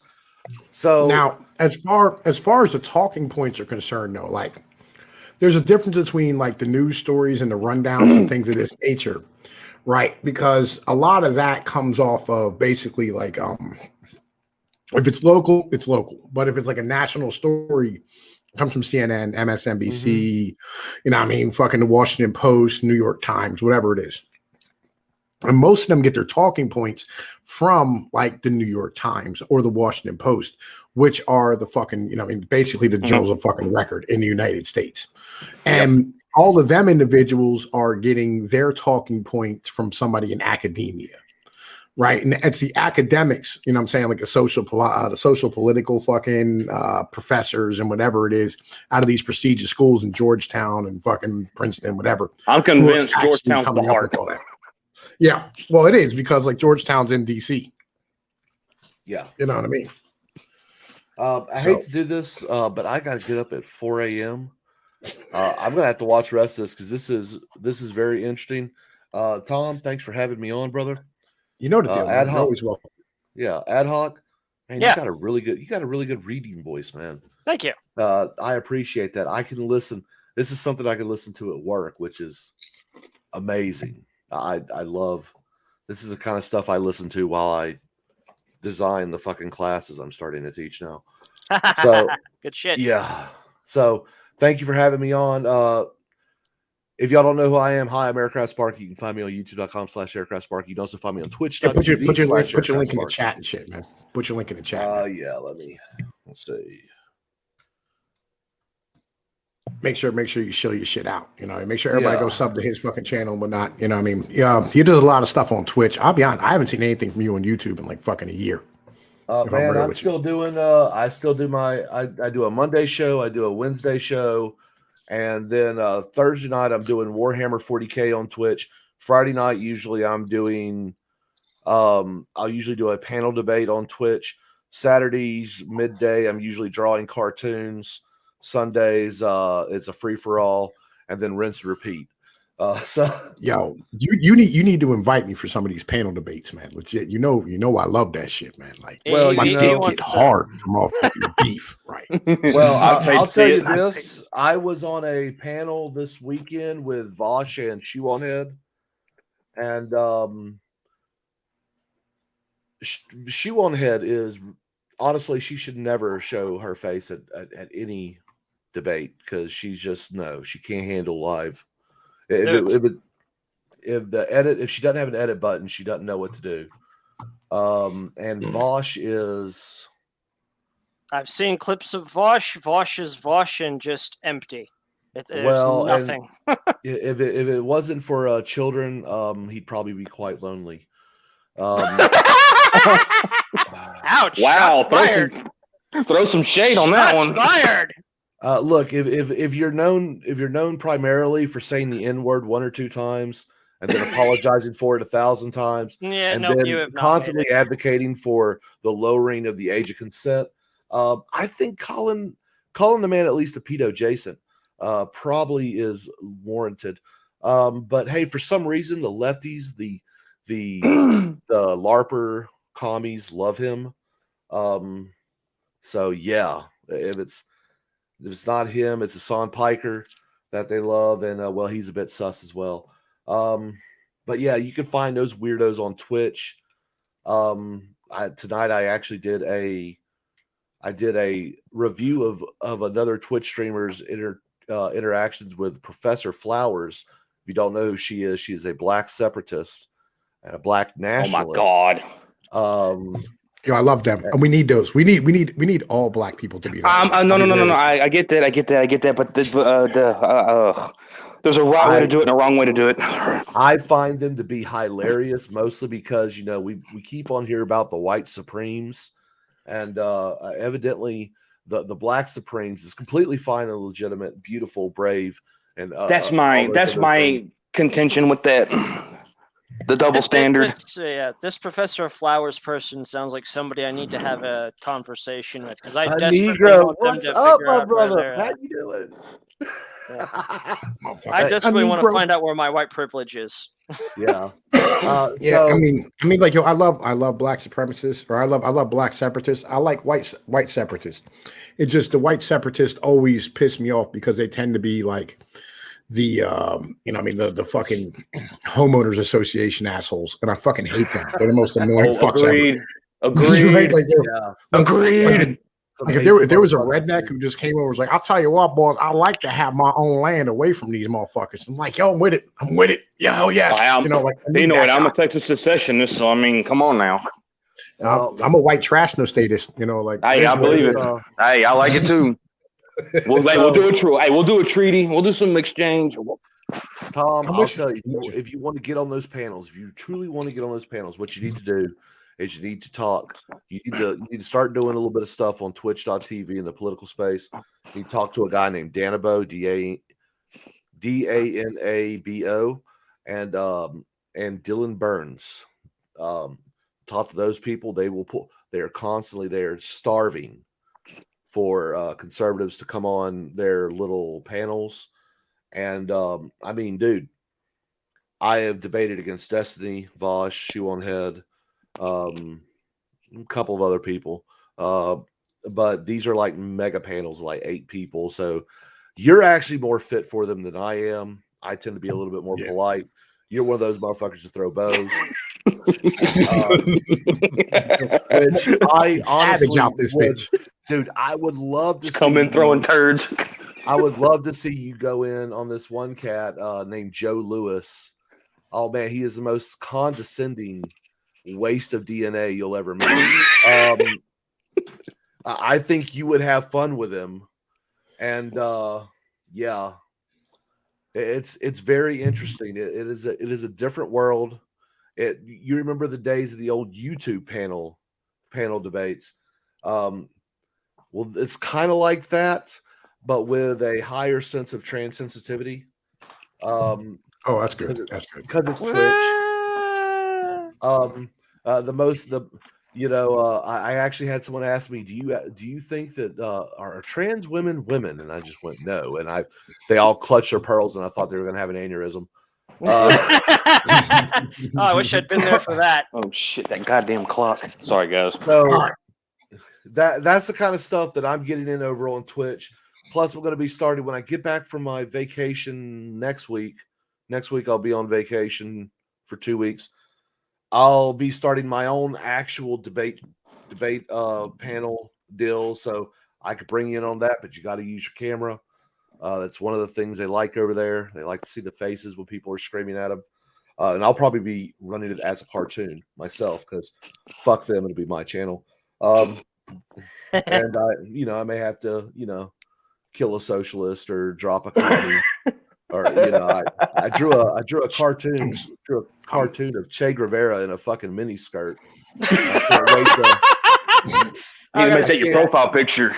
I can't wait to chuck that son of a bitch out of a fucking helicopter, because I will tell you this: Pinochet did nothing wrong when it comes to his communist policies. Otherwise, he was kind of a piece of shit. But man, his communist policies were amazing. They were spot on. Exterminatus. Yes, we will be committing mass exterminatus. And yeah, Tom, I need to start seeing you on Twitch, bro, because Twitch is where you can actually do what you do what you like to do. Man, there would be nothing better than to see you just cracking jokes on these fucking soft-shelled motherfuckers. I want to see tears. I want to see the big monkey flinging turds. You know what I'm saying? Swinging from the rafters. Fucking yo, man. Going listen, King like, Kong on him. I hate fucking Twitch. Like, I don't think you know how much I fucking like, yo. I fear Twitch because like I know I'm gonna get thrown off in like a day. And you know what? Look, I will tell you this: I make more money on Twitch than I do on YouTube.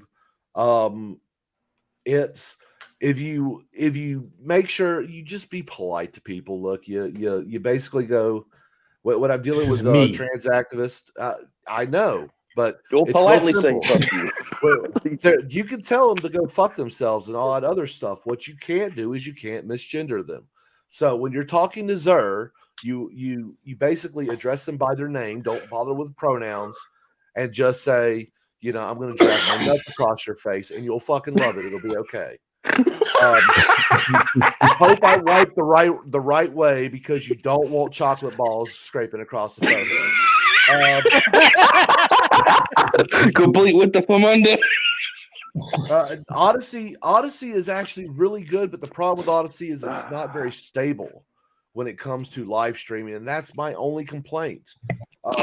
Once I get that shit sorted, look, I am gonna be so fucking uncensored and insane once Odyssey opens up to do what I want to do.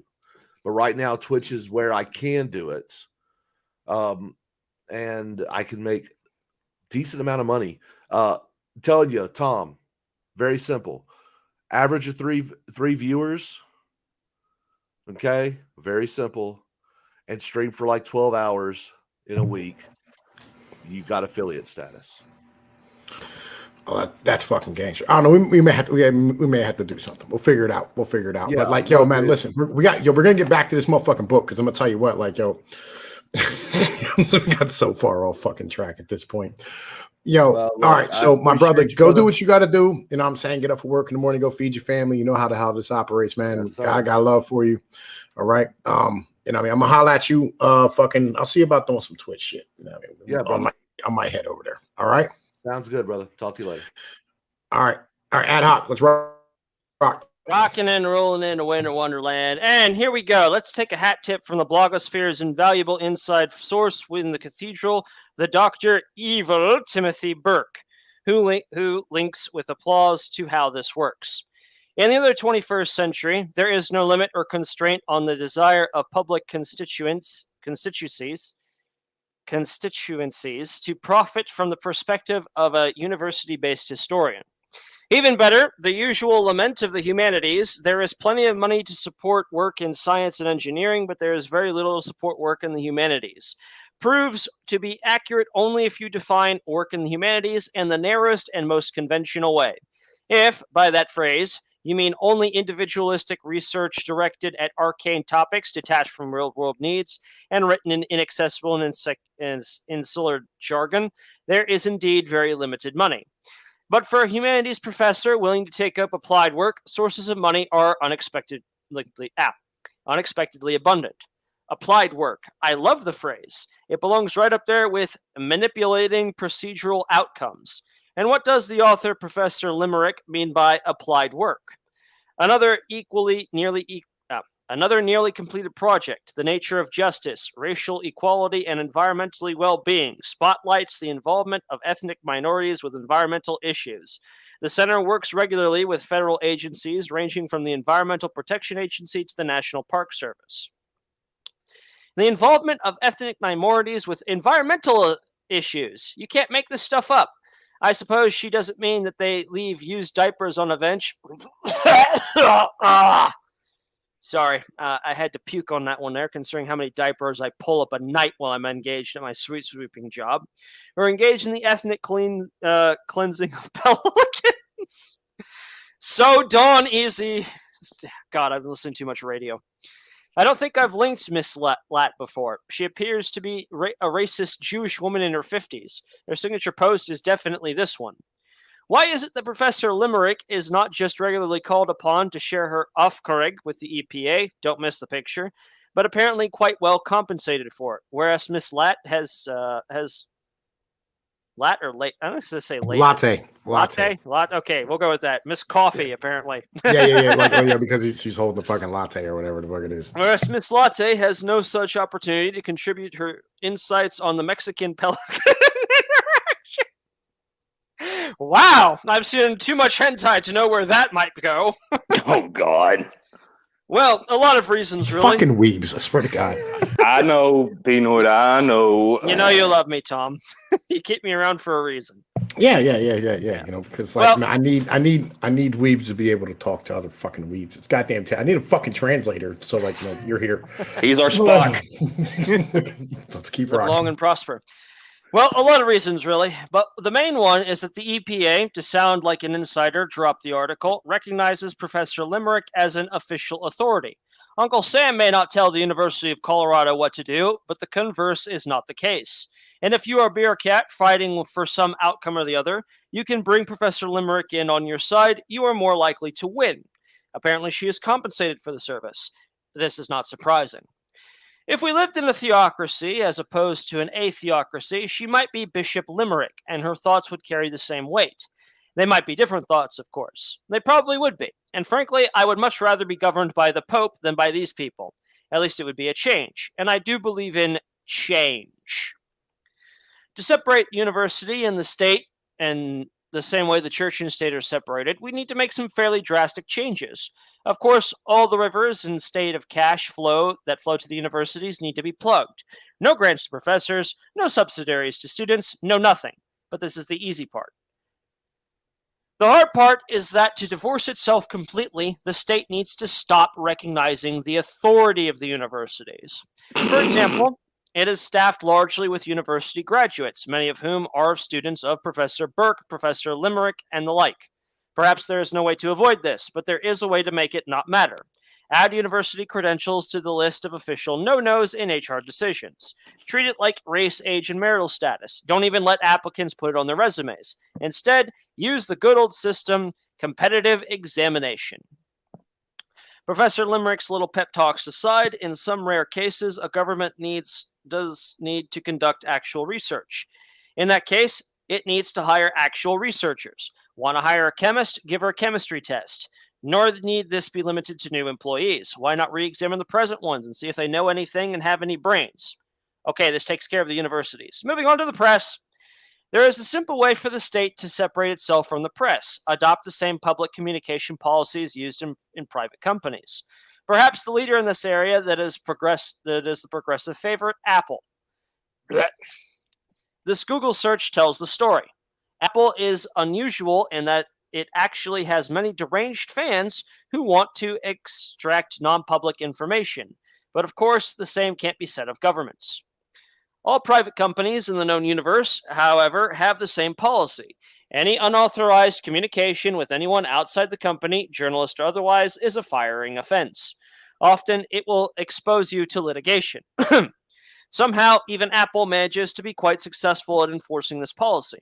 In general, it simply doesn't happen.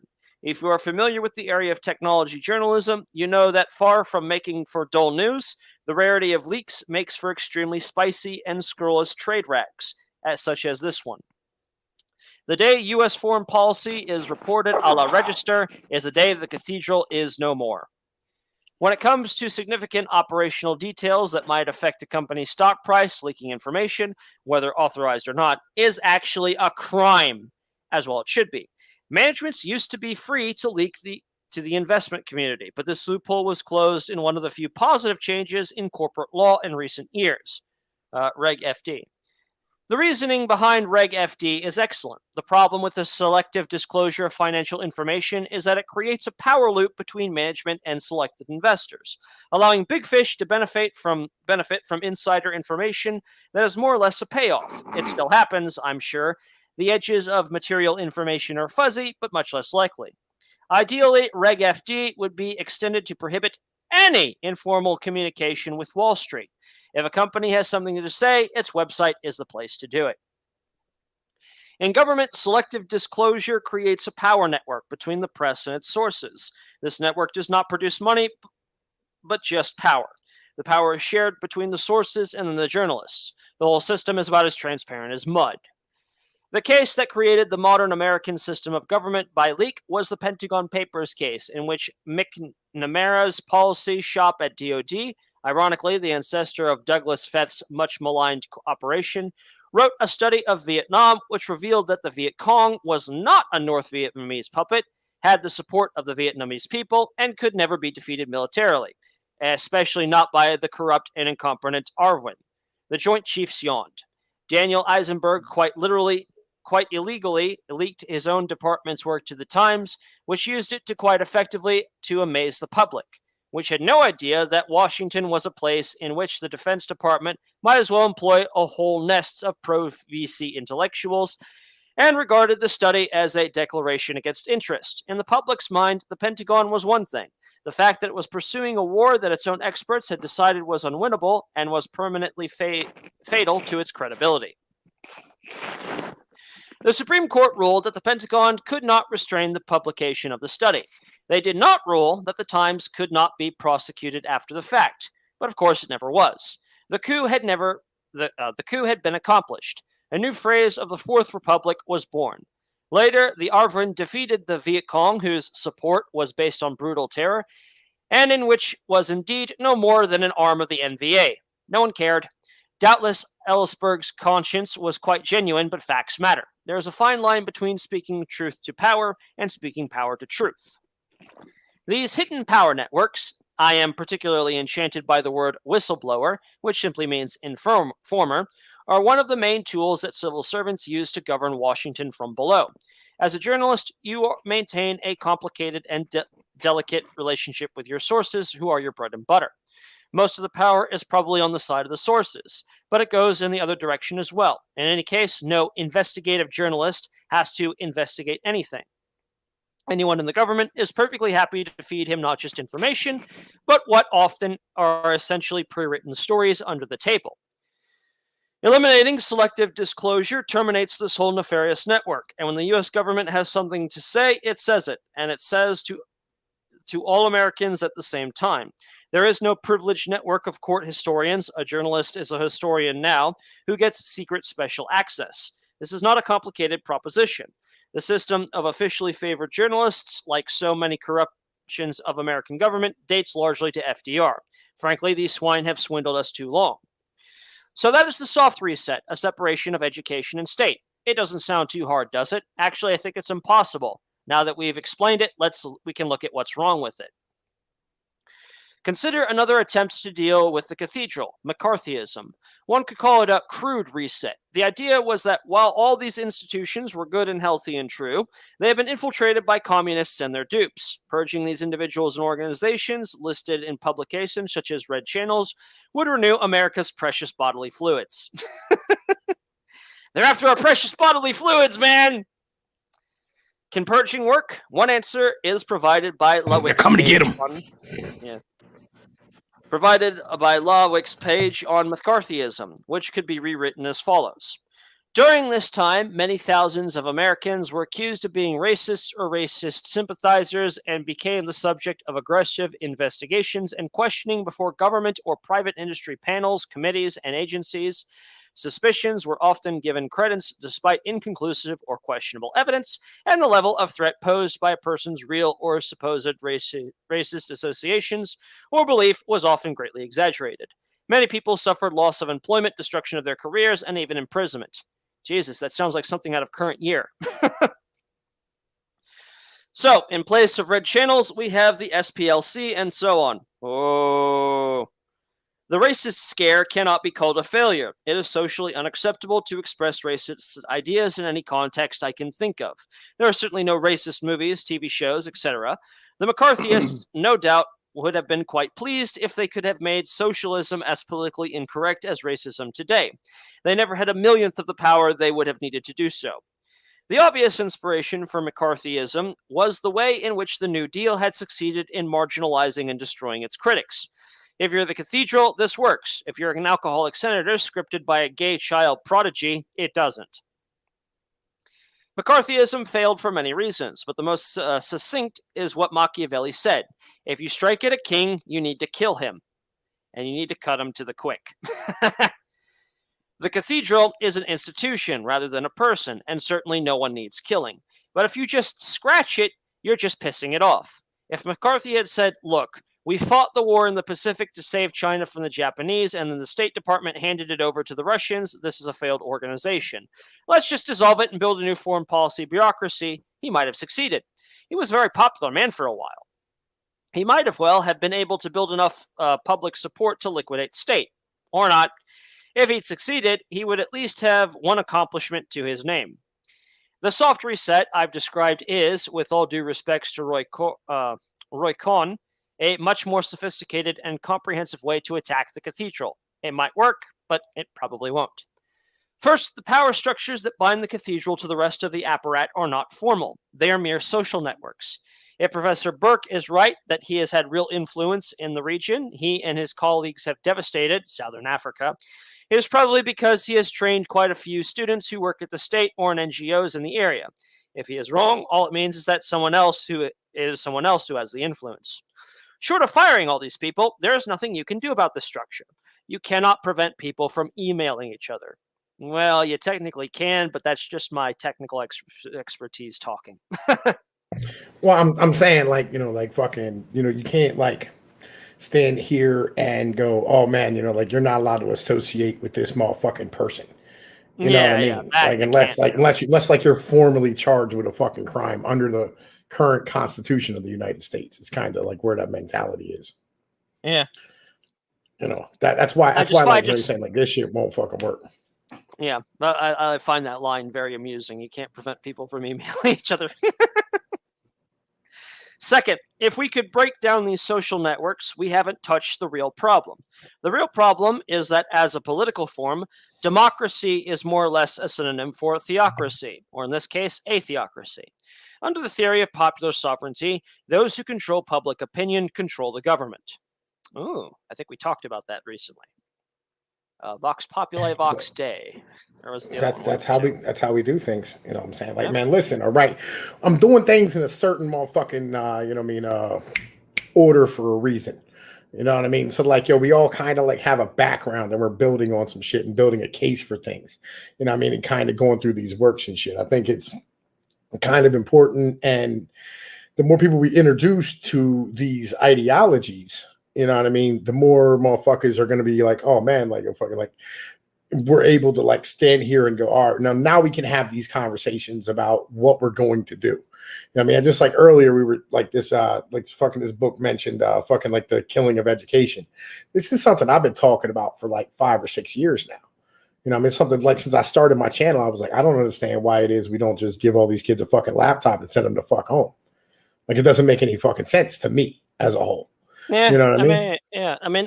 looking over all this, and it's like he's basically talking about cutting off the federal funding to all the schools and whatnot that are basically over bloating it. Like, this is something that I also would necessarily push for. It's the fact that, why the reason why tuitions are so high. There's obviously other aspects, but one of those primary aspects is that the government is subsidizing and paying for the colleges. So the colleges know that, well, they're going to get the money regardless, so they may as well go ahead and overcharge these students so they get all the money. Then what do they do with all that money now that they have it? Well, that's when they basically start building new campus buildings and whatnot, and then they start, getting all of these ridiculous new age humanitarian classes like feminist interpretive dance and whatnot, and now they have to justify that in their budget so they can keep getting these new grants, and they're like, and then it just becomes, freshmen have to take that instead of chemistry in their first year. They're not learning anything what they're really there for. Right. I mean, like my problem is that I go, all right, well, and we seem to have lost Coon here. He's needing back in. oh, he needs back in. Hang on, man. Yeah, I'll go back to the tab. I was over here looking at the fucking chapter while I was speaking. Right. No, I mean, you my good, bud. problem, I dropped out. It's cool. It's cool. Like my problem I come to is in our social structure, right? Because I look at our social structure and I go, well, what can we do to give women a place in our in our social structure as a whole, right? Because like they need a better place than what they have right now in our households, and we need a reason to have households. Like we need a reason to have mom and dad and family, right? And the best way to do this, like in the modern day today, the best way to create a need is to sit here and go like, all right, fuck public schools where you're going to have your kids educated 8 or 9 hours a day. Let's have moms at home teaching these kids, which at the same time will want us to have, you know what I'm saying, smart females to teach kids and like basically create a loop of going. Well, that was the structure we had up until the late 1800s when they started wanting to get women into the workforce. The whole reason why we have public school was to give a daycare babysitter so both the mom and the dad could get their ass into the factories and work. That's what that is. Well, yeah, and what it does is it supercharges your economy. You know what I mean? Because like all of a sudden you're dropping wages because you double your workforce and create, you know what I'm saying, like more debt due to the fact that individuals have to be able to go to work because it costs more money for, you know what I'm saying, a female to work than it does if she stays. And it benefits the government because the government gets a higher tax base on top of the corporations being able to maximize their profits while cutting wages. Like some of the comments I've seen from females just in the YouTuber section, they're like, literally, the only reason I go to work is that like 99% of the paycheck that I get is going to pay for daycare. Yeah. I mean, and that's kind of the point. And then on top of that, you have work clothes, you have fucking cars and fucking maintenance, wear and tear on your vehicle and everything like that. Wear and tear on your clothes. Reminds me of work, you know what I'm saying, outside of the joint, you know what I'm saying, food for the kids for fucking their snacks and fucking, you know what I mean, schools and shit, or fucking like having to come home and be babysat and just all this fucking nonsense. Like, yo, it all adds up. Like, it is way cheaper for a female to stay home and you to have one person in the household. And on top of that, it drops the cost of housing because all of a sudden you don't have parents split up because of the fact that, like, you know, like you're not seeing each other. You're not seeing each other, you know what I mean, as a whole, and you end up fucking in a state of fucking divorce and constant perpetual bullshit between the husband and the motherfucking wife. Well, I'm all for this myself. The state should have no bearing in marriage, period. It needs to be private, but the state can come in and it gives them control over the people, especially the kids. I got to ask you a question, Pinoid. When you pay your child support, does it go to the court or do you pay your baby mamas directly? All right, so I got 3 cases. One goes to the court, or 2 of them go to the court. One goes to my baby's mom's directly. Well, to the baby, because because my brother, his 2 kids, well, 3, but he fought and got 1 back, and then the other ones are now old enough to where he don't have to pay them anymore. And the mama did that shit to try to alienate the kids, but that didn't work. They're starting to come around now, and they're getting the truth and find out how she's a bitch and everything like that. Anyway, but that's the key point is, you're paying the state for the use of your damn children. Well, all right, here's what it is. So like, in order to hide welfare budgets, right? What states do is they do the same thing that banks do, is they stand here and they stand here and they count the debt that you owe as debt that's already paid. But right? Remember, that's true on the one side of the ledger, but you got to remember there are 2 sides to that ledger. We live in a world of double bookkeeping entries. Yeah. Yeah. Right. And I mean, so like if you owe money for like child, like say, like, you know, they charge you for the welfare that, you know, I mean, you give to, they charge you for the welfare that they give to your baby's moms, you know, I mean, which eliminates some of the welfare spending, whether you do or do not pay it. And that way we don't have this social structure where, like, you know, I mean, like you go, oh man, we're paying for all this free shit for these single moms. You know what I mean? Because, like, you know, it would be unpalatable for fucking, you know what I mean, like the fucking people at large, the voters to go, oh yeah, you know, we should just continue to pay. Like, if all of a sudden, like, that fucking welfare budget doubled, you know what I mean? Like, it would just, you know what I mean, they would lose their fucking, like, the public would lose its fucking mind to go, no. You know what I mean? Because motherfuckers really don't know any of this shit. You know what I mean? That's kind of the mentality, right?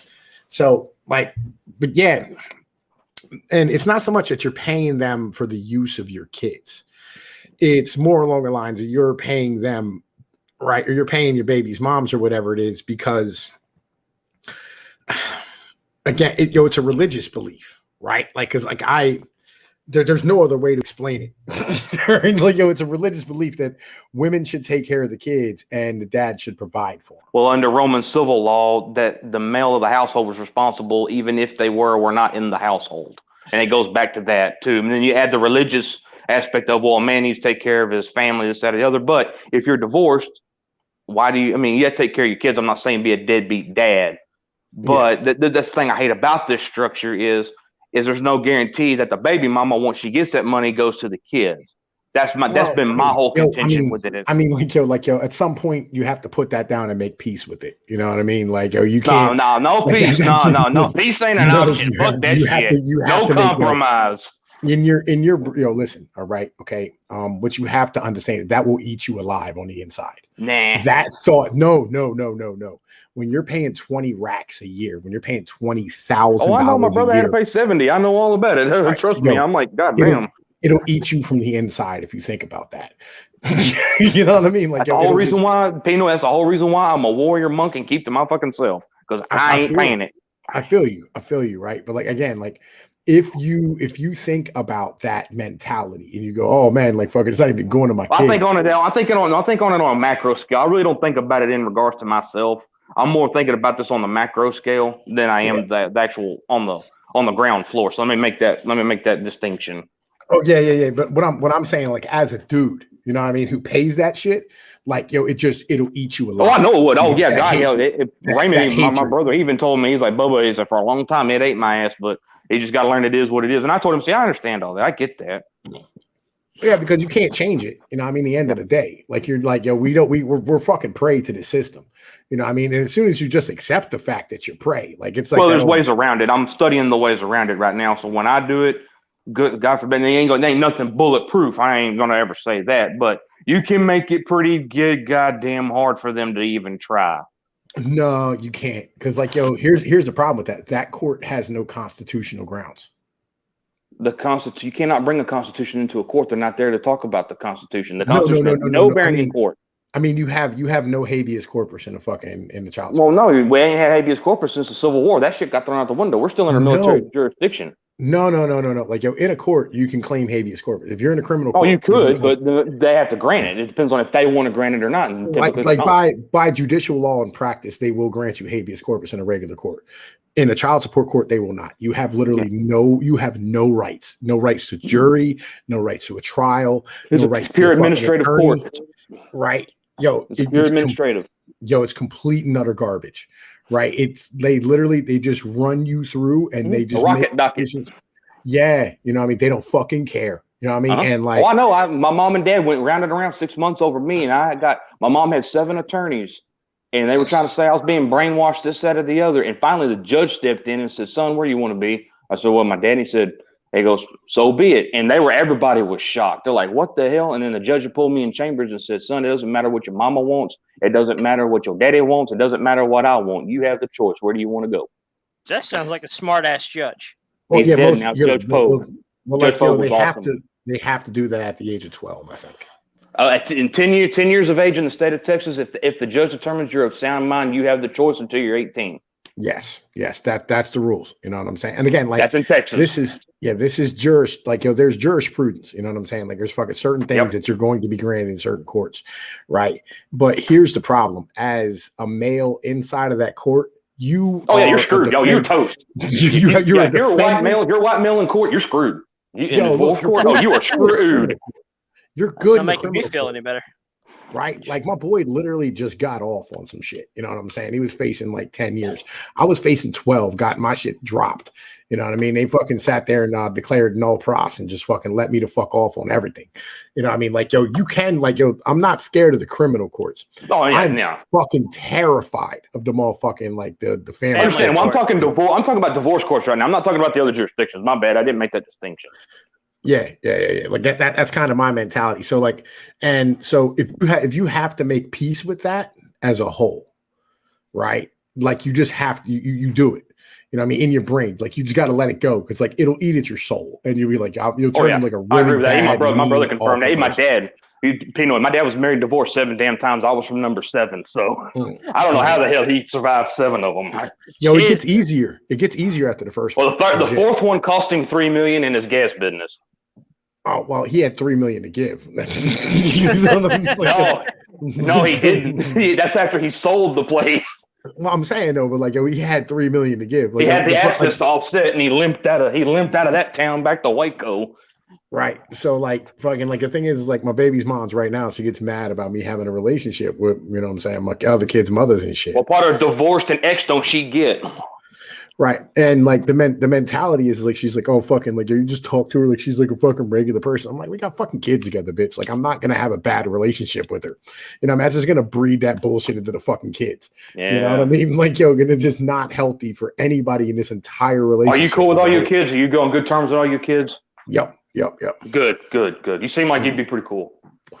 Yeah, man. Me and my fucking, me and my son sit and talk football for like an hour or two every fucking week and shit. My oldest one, same my middle one, my fucking youngest one, you know what I'm saying? Like he's going through his teenage years right now. So like fucking he's doing what he's doing. And then, my other ones, believe it or not, I actually now have my 2 youngest daughters, who are going to be living with me from now on. You know what I mean? That just happened today. Oh, sweet. Nice. How old are they? Fucking 4 and 2. 4 and 2. Oh, good. Oh, good. They'll be well grounded. Yeah, they will be well grounded. Yeah, he did. God, yes. Anyway, let's finish this shit up, my brother. Let's get this rocking. Yeah, we're almost there. All right. Second, if we could break down these social networks, we haven't even touched the real problem. The real problem is that as a political form, democracy is more or less a synonym for theocracy, or in this case, a theocracy. Under the theory of popular sovereignty, those who control public opinion control the government. Oh, we talked about that. All right. There is no nation of autodidact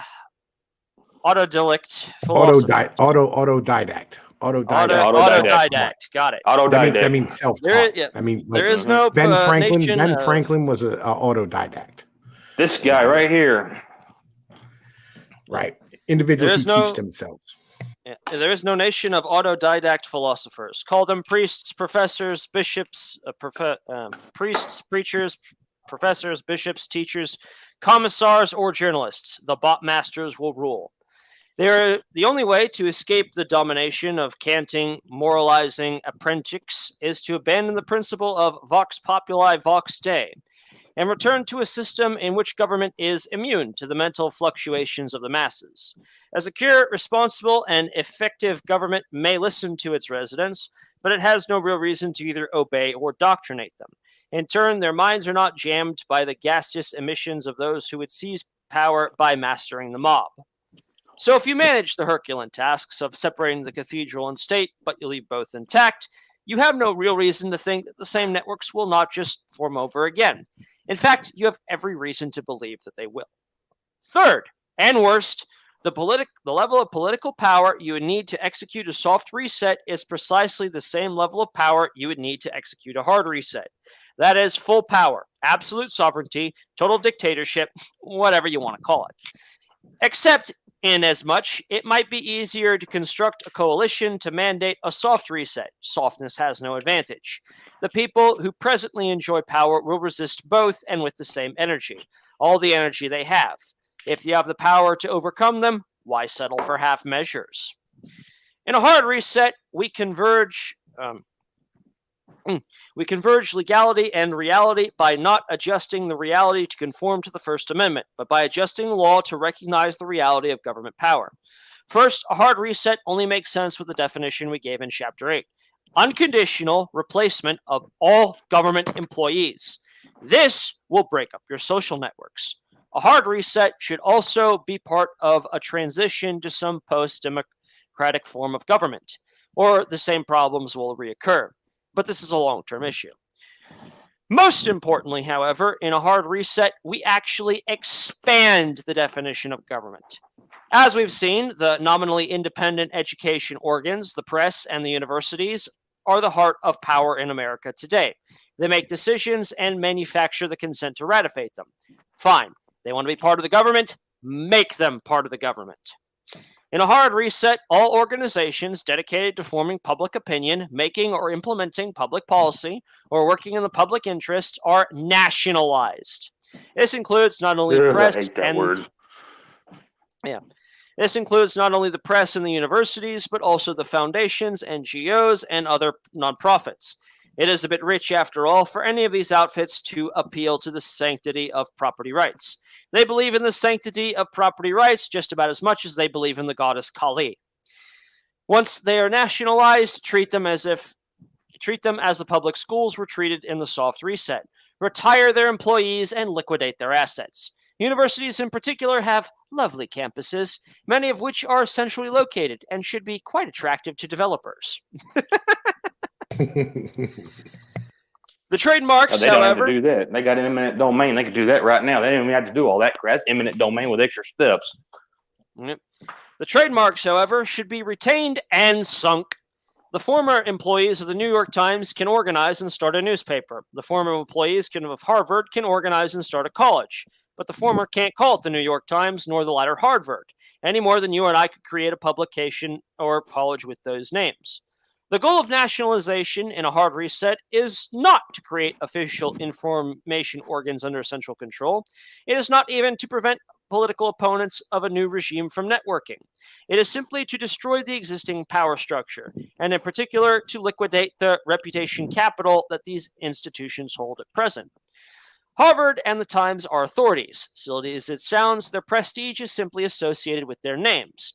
If some former employees of the Times put up a website and call it, say, the New York Journal, no one knows anything about this journal. Is it telling the truth, or is it a fountain of lines? It has to be evaluated on its actual track record. If the old regime still exists, it could be restored at any moment. However, you manage to construct the level of power you would need in order to reset Washington or any other modern government, broad public opinion will be a significant component of your power base. In a reset, you want to construct this coalition once. You don't want to have to maintain it. Wresting public opinion away from the cathedral is hard enough. It should not be an ongoing process, especially since the whole point is to ditch this black art of managing the mass mind. In the cathedral system, real power is held by the educational organs, the press, and the universities, which are nominally outside of the government proper. The minimum intervention required to disrupt the system is to withdraw official recognition from the press and universities. However, any regime that has the power to do so also has the power to liquidate them, along with all the extra government institutions. It is much safer to go this extra mile rather than leaving the former cathedral and its various satellites intact and angry. Most of the historical precedents for this type of operation are pre-20th century. However, before the 20th century, systemic liquidation of information organs were quite common. Henry VIII's dissolution of the monasteries is an excellent example. Slightly farther afield, we have the suppression of the Jesuits. And in the 20th century, though less comparable, we have denazification. Of course, these steps are all unbelievably extreme by modern American standards. All this means is that they will not happen unless those standards change. And this will not happen until American progressive and fundamentalists alike are convinced that their government is indisputably malignant and incapable of self-correction, and the only way to improve it is to replace it entirely. And how could this be accomplished? Obviously, it can't be. All right. Goddamn, man. Fucking... Yo, that was a long-ass motherfucking page. I'll be honest with you. All right. So, man, listen. Fucking. So what did you think, my brother Ad Hoc? I find a lot of this interesting because it goes and it goes a step further with what I have always propositioned, which is basically, we need to cut the government off from these structures and whatnot. And what he's saying is like, no. What we have to do is not only do we have to cut the government off from these structures and basically delegitimize them, we have to outright destroy them. And it's an interesting idea that he proposes, and that you basically take the name, the representation, the brand name. Like everything in America, it's all brand names. Like everybody knows Coca-Cola, McDonald's, Red Bull, Monster, all that franchise, the big name stuff. And they're all corporations that are registered to the government. Yeah. He basically says, you take it away and you start them over from the ground up. And this is an interesting idea that's Revoke actually the charters. That's kind of actually going around the entertainment industries where I'm working at. Though this, all the big recognition names for all the old comics and everything else, they're starting to die out and retire. The only thing that's left is basically a bunch of woke progressives that can't write a story for the life of them. And the only reason these comics even remotely sell in what numbers they do is specifically because they're writing the coattails of the name Marvel and DC. If we took those big names away and basically forced them to restart under a whole new identity, could they really do it? The collective cannot create. It can only destroy. So I find this idea interesting because it goes to that conclusion, and that's something I haven't really considered in terms of the government. And this is even something that I go further to writing. When I look at writing and I look at some of the writing that people have done today, they always talk about these controversial topics. They like to talk about, like when we talk about the whole LGBTQ representation in writing and entertainment. One thing they like to do is they try to put out their character, and this character, is of course lesbian or something like that. And the world that they do it, they try to make out the world to be as soft as possible. Like the world around this character is accepting of who they are, they're tolerant and everything, and everybody gets along and everything as well. But then the writers try to do this weird mistake of showcasing how hard like gay people have it in the real world. And so they try to institute some kind of conflict where there's this apparently hidden nation in the middle of nowhere that just springs out of nowhere, suddenly takes over, and the world is this horrible, oppressive place. And this poor main character has to struggle to survive to really showcase this there. And it creates it breaks the suspension of disbelief because I can't understand it. And one of the things I've always tried to advise is that when you're trying to write this kind of stuff to showcase how bad people have it, a lot of these things, they don't go far enough. And it's what's interesting about this is that he's taking the ideology that I had about how to solve this problem, which is basically divorce the government from the, education and institutions. And he's basically applying my own advice towards the government, which I haven't really thought about. If you're going to do this, go farther, go into the end and drive it into the ground. And I think that's just, it's a really interesting thing to talk about. I might have to write this down and do a fucking video on this. But my concern on that theory is this. You give that government the power. How do we know that the people that are in power at that time are not the very thing we're trying to destroy? Well, I mean, all right. So here's the issue, right? Just let me throw that out there. I mean, because like this is always the end all be all of everything. Because like when you think of a dictator, or you think of like a full leader, nobody really thinks of like Marcus Aurelius, right? Nobody thinks of, fucking Richard the Lionheart. You immediately go Cincinnatus was the best interpretation of that. When it was done, he went back to farming. Right. I mean, but like when you stand here and you think of these leaders and shit that that are like malevolent. You're like when you think of like a fucking total leader, like you think of like the motherfuckers who were like super malevolent. You think of like Nero or fucking you think of fucking Fidel Castro, or you think of Hitler, you think of Pol Pot, right? Stalin. This is the guys that you picture, right? But the thing is what you're doing, is you're going to elect the dude who's going to kill it. Like that's his fucking job. Right. And he's running on that platform. But the problem, hold on. But here's the thing about that, Pino. One man can't destroy it. You got to have the apparatus underneath it to do it. Well, and how do you know that apparatus is going to be loyal to that cause and co-opt it to protect the very institution you're trying to destroy? Just hear me out. It's just something to throw out there. Go ahead. No, I'm just saying that was my point is how do you understand or how do you make sure that you're not infiltrated in your apparatus by those in key positions to protect the very thing you're trying to destroy? Well, because like what you're doing is, right, is that he's running on this platform and it has to be an overwhelming consent, right, to do this. He has to have almost like a FDR level of support or a fucking LBJ or a JFK level of fucking support in the government where like literally he can go into office, declare a state of emergency and declare himself the living constitution himself. But yeah, they can, NSPD 51 can do that real quick, and I'm scared to death Biden will try that, but hopefully Eggplant won't do that. Well, like they were talking about. He doesn't have the mentality for that one. The thing about the article that I've actually seen is that it actually mentions in there that to achieve any of this, regardless of a soft or hard reset, you would need that kind of absolute power. That like a dictator or a monarch would have. Oh, it's already in the executive orders. It's already set up. The apparatus is already set up. They've been. I'm talking about on paper, Pino, not in practicality. That's right. I mean, like, yo, and this is the problem. All right, so the reasons why we can't win a war, the reasons why like our government can't do anything. Like, for instance, I was thinking the other day, right? How do we like? I think the census data might be off by like a lot. Of course, right? You think they're going to tell the truth? No, it's not that. Yo, this is the problem. We have to stop thinking this way. Like, legitimately, we got to stop. No, I say that when I say that, I mean, let me quantify it, because I just thought of a way to quantify it. It's not that I'm saying they're purposely withholding the truth. I don't give them the credence to be accurate enough to tell the truth. This is the point. I mean, this is kind of the mentality. Like, so we do agree. I don't. Yeah, no, not that. I think like, do you think that they have any idea what the fuck they're doing? Nope, I don't. Right? Like, yo, this is my question, right? That's the only thing that gives me hope is the fact is that they're so freaking inept. Yeah, like I don't want to underestimate them, but on the same, I don't give them any more power that they don't have, because I know they're stupid.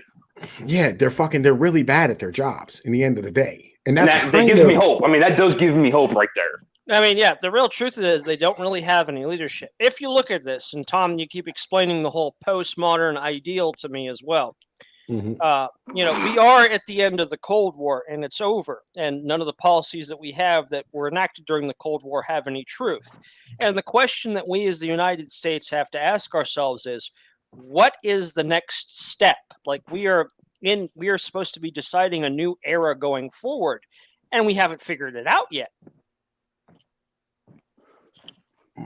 Well, yeah, I mean that's kind of they're running around with their hair on fire and trying to make as much money as they can and keep the.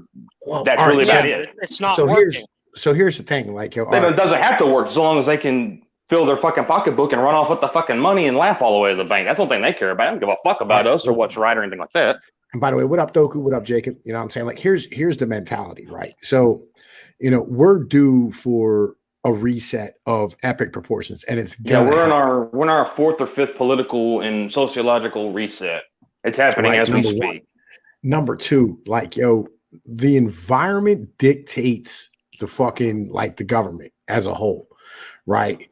Like, so as the world has less people, as like these countries that were consuming nations fucking 10, 15 years ago are turning into exporting nations, right? And they have nowhere to export to. And our allies don't have the ability to support themselves anymore. And all these countries are turning into basket cases because they don't have the money to support their elderly and the social promises that they made to their fucking constituents. And they're forced to reorganize their fucking military because nobody has the ability to continue to support them like fucking, just long term. With that mentality, right? Like we're due for a hard reset of every fucking thing. Yeah, nothing works. Seeing it slowly. It's like trickles of snowfall before the blizzard. Right. I mean, like nothing fucking works in the end of the day, right? It makes sense why they were fucking so afraid of Trump. It's like Trump had that energy, that he will be an actual leader. He will be a leader that will do this, and he was basically enacting. He could galvanize, but the important thing there that he was also doing was that he would say, "I have a vision to lead the United States into its new future," and that terrified these people because what they really want behind the scenes is they want a leaderless United States with a leader that could overturn everything and actually put forward all the changes needed to usher the United States into its next era. It's going to put them out of power, out of money, out of everything else that they have. They want to keep this gravy train going, but infinite. But growth even trying to do last. that, the infinite cannot last. Exactly. You can only grow within your resources. I mean, here's the scary thing, right? Because this is really fucking scary when it comes down to it. What if there is no they, right? like altogether. Like, just what if there is no they? You're talking about like when let's quantify they, so we're all on the same page. They, as We're talking about the deep state, the people. Yeah, that's what I'm going to say. Yeah, I understand. I'm just saying. They, as in this overarching conspiracy of this, just actually planned with some intelligence. Yeah, I don't subscribe to that anymore. Basically the cabal of 300 men in business suits that nobody knows their That face was or true name until they all died off, and their kids ain't got no. That was true until they all died off, and their kids ain't got the intelligence to do it. There you go. Now Kanukastani brings up a point I hear often, which is fucking, in short, the cathedral must fall, but it will do everything, including killing all of us, or killing every one of us to survive. Let me keep this a buck, son. Like, yo, first off, they're not gonna. There's no fucking chance in the world they're gonna kill every one of us. All right, don't be scared, right? But the truth is, as this breaks down, they're going to control. They're going to constrict us as they try to hold on for dear life. No. Here's okay. See, this is the problem with like fucking y'all. Right? This is the problem with y'all. How y'all doing? Like, yo, this is the problem with y'all as a whole. All right, because Michael Hatfield, what up, my brother? It's nice to see you out here. Y'all are fucking goddamn fucking. You're all peasants is the issue, right? Exactly. You think like peasants, right? I'm not of the peasant. I'm not part of the peasant class, right? Like, I wasn't born in the peasant class. I was born in the class of individuals who like ran paramilitary organizations outside of the government, right? Like, my grandpa set people on fire for a living. You know what I mean? Right? So like, I'm not part of that. My mentality is like, yo, if y'all are prepared, and if y'all motherfuckers like, stand here and wait for your opportunity with those preparations made, this could be the best opportunity you ever fucking have to really make a world that you want to fucking live in. I agree. You know what I'm saying? Keep your powder dry. Yes, number one. But number two, you know what I'm saying? Keep your mental fucking dry, dude. You know what I mean? Like, yo, fucking be ready when that shit happens. It's like when you're sitting there, and I don't know if like when y'all were kids, they had like a fucking double Dutch. Anybody remember what double Dutch was when y'all were kids? I heard of it when I was little. Grew up in the mid '90s, so I kind of caught the tail end of that. So. All right. Well, double Dutch was like jump rope, right? Basically, like two people would hold a rope and they just like fucking swing it around, right? Yeah, I seem to vaguely remember that. Okay, so like with double Dutch, what you do is you wait for your opportunity. You know what I'm saying? You start bouncing back and forth to get the rhythm and shit. You know what I mean? And you need to be in double Dutch mode at all times. So as this motherfucker breaks down, you break off the crumbs and eat them as they come through. And then as blood on the streets. Yes, there we go, my friends. Like, yo, and you fucking take and you taking control shit. Yo, expect to lose all my life savings and pride. You're not going to. That's the great thing, right? Sell your damn property, get some stuff that's not in property, and laugh all the way to the bank. Stop thinking about fucking like property in the terms of an asset. Think of property in the terms of a home. You know what I'm saying, right? And I get you like that infrastructure bill, like, is fucking terrible as far as the IRS, but that's not what it is. Like, yo, the IRS, the reason why they're hiring those 50,000 employees at the fucking IRS is because they want to take the money out of the motherfucking, the crypto bubble, right? They want to tax it so that they can take money out the backside of it. That's what they really want to do with that. That's what that shit's about. Research the Fed now instant payment system that's coming out in 25. Yeah. Well, they've been talking about that for a while. That's going online. It's already set up. That's going online. That's when it's going online. 25. Yeah, let's keep this a buck. What that's about, like real shit, is that the Fed is basically going to, like, instead of like fucking shipping out payments from the fucking treasury, they're just going to give everybody a fucking Fed account. They're getting rid of the automatic clearinghouse, which they need to, because that's been a fucking scam for 100 years. Yeah. That's why, like, and if you go to like try to cash your check at a different bank or whatever it is, the ACH charge or that ACH, because you're going through like 6 middlemen to get your check. Yeah, and on top of that, if they want to inject money into the system, they'll just put it into your Fed account. You know what I mean? And you can just withdraw it. You know what I mean? It's not it'll still be your account. It'll process through the Fed now, and that'll be their mechanism of control to control inflation and to control in and out and the monetary creation. Yeah, that's going to be their new lever. Kanukistani, believe me, like, yo, these motherfuckers are not intelligent enough to weaponize the IRS against their political enemies. You have to be big enough to be a political enemy. Don't gotta be understand, big enough to be a Kanukistan. political enemy. Well, even that. Let's keep this a buck, as you say, Tom. There's maybe 200,000 IRS agents for over 300 million Americans. And you're worried about that now. Be concerned, yes, you render unto Caesar that which is Caesar's. While you're in Rome, you follow Roman law, you do your thing. But you build your own shit on the other side. Because at the end of the day, you will render. No matter what, you will render. Yo, look, man, yo, real shit. There's, yo, like, man, sustainable farming, greenhouses in your backyard, all these type. Yo, just have your shit ready to rock. You're good. Yo, plant some shit. It's simple. I'm planting potatoes. Yeah, fucking potatoes. 5-gallon bucket. Yeah, it's really easy. Tomatoes. Yo, grow your own. I'm learning how to can too. Yo, I grew up country, but I didn't know how to can, so I'm learning how to do that. So yeah, find out where your local butcher is and shit, and start buying local meat. Start making these fucking relationships right now, right? So that, like, yo, you're in line before everybody the fuck else is. Be your own grid, be your own grocer, be your own producer. Yo, man, listen, start living the way you're supposed to live. Like, man, listen, too many people reliant upon like all this extra bullshit. Too much consumers, not enough producers. You can grow. Yeah, you can grow in the winter, Kanucky. Right, we can grow in the winter up north. All you got to do is move it into the Kanucky, Walpini, look it up. Yo, it's easy. All this shit is simple to do. You just got to be willing to get it done. In the end of the day, Hank never could till he had to.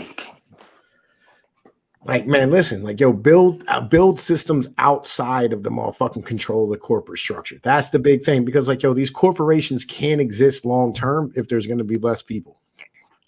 It's a basic premise, right? Like, yo, what happens if demand's not infinite? Exactly. Yo, capitalism stops working. You know what I mean? Like, you'll just be ready for it.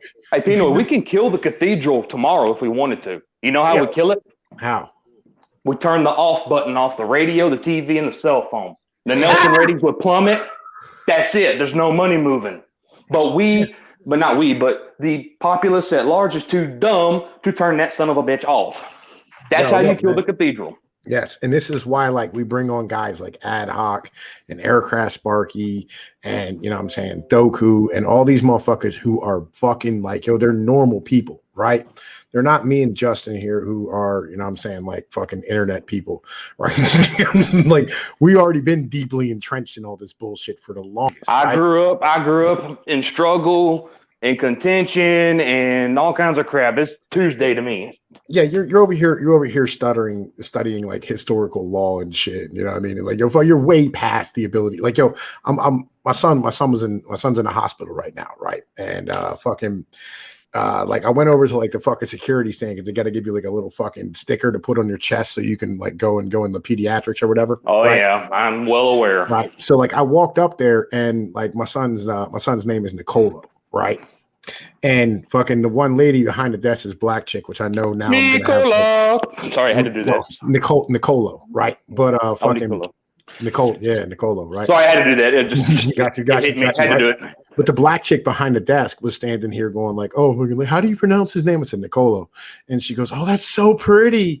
And I was like, "Yeah, man, it's my favorite philosopher and shit." She goes, "Who?" I said, "Machiavelli." She said, "Who's?" She said, "Yo," and she said, "Who's that?" Niccolo Machiavelli? Hell yeah. Right. Yo, here's a real bitch. There was a white security guard there in his like mid-40s minimum. He had no idea who he was either. And the only way I was able to explain it is like, oh, you remember who Tupac was? Like, yeah. Right. And then I had to go, like, remember how he changed his name to Machiavelli on his last motherfucking LP and shit? Right. Like, yeah, he read a book from a guy named Niccolo Machiavelli. It's called The Prince. You know what I'm saying? It's like one of the most important philosophy books in the history of mankind. Right. You know what I'm saying? But like, that's the level that most of the public is on. They have no idea about any of the stuff that we know. I'm going to be honest. I only know Machiavelli from Assassin's Creed 2. That's it. Hey, at least you know it. I do. Yeah. right? Like I know Machiavelli because I'm Italian, right? Like it's kind of like something that like you have to know. Right? Like it's like it's 101, right? You know what I'm saying? For any Guinea and shit. Like it's just some shit that you gotta know. And like, you know, if you come from like these type of neighborhoods, like you immediately are introduced to this by like the older guys who, you know, watched all these mob movies and, you know, they fucking are constantly talking about Machiavellianism and things of this nature. And like they really don't understand the philosophy as a whole, but you get introduced to it. And then once you get older, if you're intelligent, you go and you read into it and shit. You know what I'm saying? But yeah, like fucking like legit, but that's where the public is. They have no fucking idea, right? I've met people recently who don't know what the Federal Reserve is. And how many people who talk about the Fed and what they think they know about the Fed, how many of those actually went and read the Federal Reserve Act? Yo, almost none of them. How many of them actually like fucking stand here and read the motherfucking like actual like fucking their mission statement and shit? Or their fucking like their minutes from their fucking their goddamn fucking meetings. How many of them actually like know the difference between the New York Fed and the St. Louis Fed? You know what I mean? And the Kansas I collect City. each bank notes from each of the 12 banks. I've been to the Dallas Fed. That was cool. Yeah. Yeah, the only interaction I've had with the Fed was offloading the Fed loader from the Fed truck onto our local. Yo. Y'all can go to the Fed banks and they do tours and they have museums. They have a lot and they got really cool publications. I watch their publications all the time. Yep. Right. Like, yo, I mean, but the thing is, like, yo, the Fed is not some scary thing that like motherfuckers really think it is. Right. The Fed is just America's central bank. And that's all the fuck it is. Like you get nothing misunderstood. The reason why like it's kept as like this weird secret ideology is because like basically it's holding all the debt for the US, right? Across the entire motherfucker. The only thing about the Fed that pisses me off is the fact that the Federal Reserve note, because it's not a dollar, that thing in your pocket is not a dollar, it is a Federal Reserve note denominated in a dollar. That thing is it's just an IOU. Wow. No, it's not an IOU. Hold on, let's keep this a buck. Let's keep this a buck, guys. It is not an IOU. It's not. It's a measure of debt for the U.S. It is a promissory note that has. It also is interest bearing. So every year the money supply has a 6% dividend owed to the Fed, which is why part of our taxes go to the Fed. Well, no. The Fed actually pays the government. I know the Fed pays the government, but the Treasury on the book, when you remember double bookkeeping accounting, yeah. Though they loan to the government, the Treasury owes it back at the end of the year because the 12 member banks have a 6% dividend out of the Fed stock that they're membership for. Because in order to use Federal Reserve notes, you have to have member stock to be in the Federal Reserve System, which entitles you to be in the FDIC. So it's not a big overarching thing, but it's part of it. So we have debt-based currency. That's the only thing I hate about it. We could print U.S. notes right now. That's what Kennedy started doing. It's what Lincoln did to win the Civil War. It was he printed debt-free currency. We could do that. Everything would be fine. Well, the Fed also sells Treasury bonds and securities. We have the SEC that write securities and all the time. Yeah. Trust me, I know all about their schemes. Believe me. Right. But here's the thing, though. Like, legitimately, their schemes, you know what I'm saying, are mostly paid for by like fucking banks and international banks. It's not paid for by the government. That's the part that motherfuckers misunderstand. Like, yo, we agree on that. The Fed makes money, all right, and it pays the government money. That's the crazy part, and most motherfuckers have no idea about this shit. Yeah. You look at the comprehensive annual financial reports, you'll see that all the time. It's every year. These assholes going, well, we need to audit the Fed. Dipshit, it's audited every year. Go read the CAFR. Yeah, it's already audited, right? Like, the Fed's a magic trick. The U.S. Army has a CAFR. Yeah, and here's a crazy thing. Like, there's less actual monetary control at, you know what I'm saying, fucking Pentagon than there is at the fucking Fed, right? In the end of the day, when it really comes down to it, like. Yo, look, man, Canucka Sandy, the gold standard doesn't work, all right? Because it's too deflationary, especially in today's society.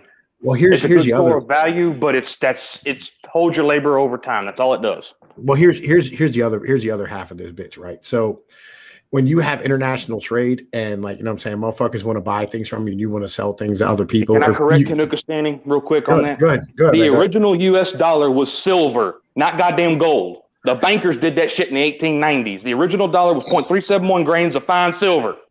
Know your history. Well, actually, you know what I'm saying? Actually, like before that, you know what I'm saying? It was Like, it was a Spanish pillar dollar before that, and then the Continental was backed by the Spanish pillar dollar. How far do you want to go? I can take you back to the German thaler. How far do you want to go? well, the German dollar didn't fucking exist until like fucking 1600s. Nah, The Germany taller, didn't. the taller, not the dollar. The dollar became the dollar, which then became the dollar. Yeah. But anyway, right? Fuck it. So, like, you got to understand, like, the U.S. dollar, like, legitimately, it's just, yeah, it's a measuring stick for liquidity in the international market. Exactly. Right. And the fucking, the Fed is a trick to fool. The Fed's a trick to fool dumb people. Right. That's all it is. It's it is the cuck husband of America, the gold digging wife. Exactly. It's Congress is the gold digging wife, and the Fed's the sugar daddy. Yep, that's the fucking deal. Number one. And number two, in a gold standard, what ends up happening is when you stand here and you trade, some country pays you for a whole bunch of shit, you end up receiving all their gold, which ends up fucking strengthening your currency, right? And or deflating it or inflating it, depending upon the amount of what you get in that deficit or in the surplus. And it's a constant state of fluctuation up and down with the fucking. That's currency. why we got off of the gold standard. Why Nixon closed the gold windows, because France was sucking us dry. No. That's not why. Not France, but it was part of the reason. Well, okay, like what happened is that like we promised to fucking repay debts to international countries or like international banks and giant like fucking corporate banks, like to the tune of what was it, $45 an ounce, I think at that point, right? And basically during the Korean War and a bunch of our social spending programs and the Vietnam War is where we ran up huge deficits under Johnson. Johnson ran up a shit ton with the Great Society and urban renewal. He destroyed Austin, tore half of it down and rebuilt it. Yeah, and we were printing dollars like they were going out of fucking style. So a bunch of European countries, like I think it was Italy, Sweden, West Germany, and France, all decided to try and get like together. De Gaulle rallied them together and said, "This is what we're going to do." Yeah, and they try to stand here and fucking cash in their dollars for gold. And Nixon said, basically a gold run. We don't have that fucking gold. So they closed the window, right, and then put us on a floating currency. Oh no, we had the gold. We just weren't going to give it to them. We had the gold. We said we got the gold. Fuck you. We ain't giving it to you. Yeah. You know what I mean? Like, but it would have broke us in the end of the day. Dude, that's Pino. You ought to know that was the age old. That's the age old mafia protection record right there. Fuck you, pay me. He was like, we're not doing that, right? So then we're going to send our people over there and beat the hell out of you. Yeah. So then OPEC decided, like, hey, look, well, if your fucking currency isn't worth dollars, it isn't worth any fucking gold, then like, we're not going to give you any fucking oil. And that's when that fucking, the OPEC crisis happened. And my dad owned that oil business. He survived. He was a consignee. He had a bulk plant, and he was independent distributor for Conoco. But he could also, being he was independent, he could get oil from anywhere, and that's what he did. It's how he survived the gas shortages and the OPEC crisis, because he could get fuel from anywhere. But now, if you were tied to someone, you were screwed, and a lot of people went out of business. Yeah, right. And Canuck is saying, yes, this is why oil is priced in dollars, because we sent over an emissary. I forget who the fuck it was, but it was under. God damn it, who was that dude who fucking was under fucking Johnson and Nixon? Who was that fucking goddamn guy? Hold up, I know his name is on the tip of my tongue. Was it Brzezinski or Kissinger? No. Kissinger.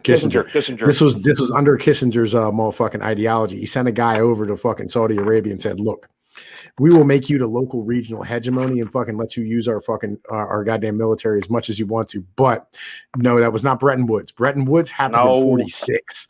This was something else completely. This was in 73 or 74, right after we killed the gold convertibility. I want to say 72, but it might have been something like that. It was right in that time frame. Yeah, but like, we sat there and said, hey, look, you stand here and give us the oil, or you stand here and price your oil only in dollars. You know what I'm saying? We'll fucking give you a special trading window for fucking U.S. treasuries, and you can use our military basically as you see fit. You know what I mean? And like, that's kind of what happened. And what people can understand, what people fail to understand about the gold standard during that time from 45 to 74, Americans couldn't own gold. It was illegal to hold more than 5 ounces of gold. And even those 5 ounces had to be collector coins. They couldn't be common coins that survived the 33 confiscation and meltdown. Yeah, I mean everybody did. You know, I mean, give nothing misunderstood. Well, they hid it. They hid it. They hid it because because I know I've got 5 of them. there was no real enforcement of this. Well, there was one enforcement just to make an example to scare the shit out of everybody, but that was it. It was he had $10,000 gold, and I think he got put in prison for a while, but then he got released later on. But it was just to scare everybody. Yeah. You know what I mean? So like that's kind of where that whole fucking mentality is. So like understand something like, the history of the United States is not told, right? And a lot of the shit that is told is kind of bullshit. from like these conspiracy theorists on the internet who, let's be honest here, don't know shit about nothing. You know what I mean? Like that whole Rothschild, fucking Bilderberg, fucking, you know what I mean? All that bullshit is fucking nonsense. The Rothschilds are new money. They've only been around 350 years. There's ancient Italian banking families with far more money you hear nothing about. You're not wrong. You're not wrong. Like, believe it or not, here's the crazy thing. That's why every explorer who fucking came to the Americans or came to the Americas back in like the age of exploration were all Italians. Yep. Right. Italian There's a or reason Spanish. why that is. Yeah, there's a reason why almost all of them were fucking Italians, right? Even the ones they said were fucking Spanish. Even the English ones who you think that were fucking, you know what I mean, English, they weren't. No, they're Italian descendancy. Or contracted out. No, they were literally Italians. They just changed their fucking name in the history books. Oh, right. You know what I'm saying? Like, you know who you remember Jamestown? Fucking like the original colony. Oh, yeah. English. Well, yeah, you know who the guy who actually founded that was? It escapes me. I've been reading too much recently. James Cabot, right? Was the guy? That was the name you were told. His real name was Giovanni Caputo. Why did the name change? Why did they change it? To make the English look better? Yep. Okay. The same reason why they say Alexander Graham Bell invented the fucking telephone. No, he didn't. Who was the one that really did it? Because I used to know all this crap. I've been too deep in law books, so all this got pushed in the back. Fucking a guy named Marconi. No, Marconi came later. He invented radio. No. Marconi invented the Marconi reinvented the phone. How? Yeah. Okay, I'll look that up. I'll go back and I'll look that up. Not to disprove you, but I think I want to go back and look that up.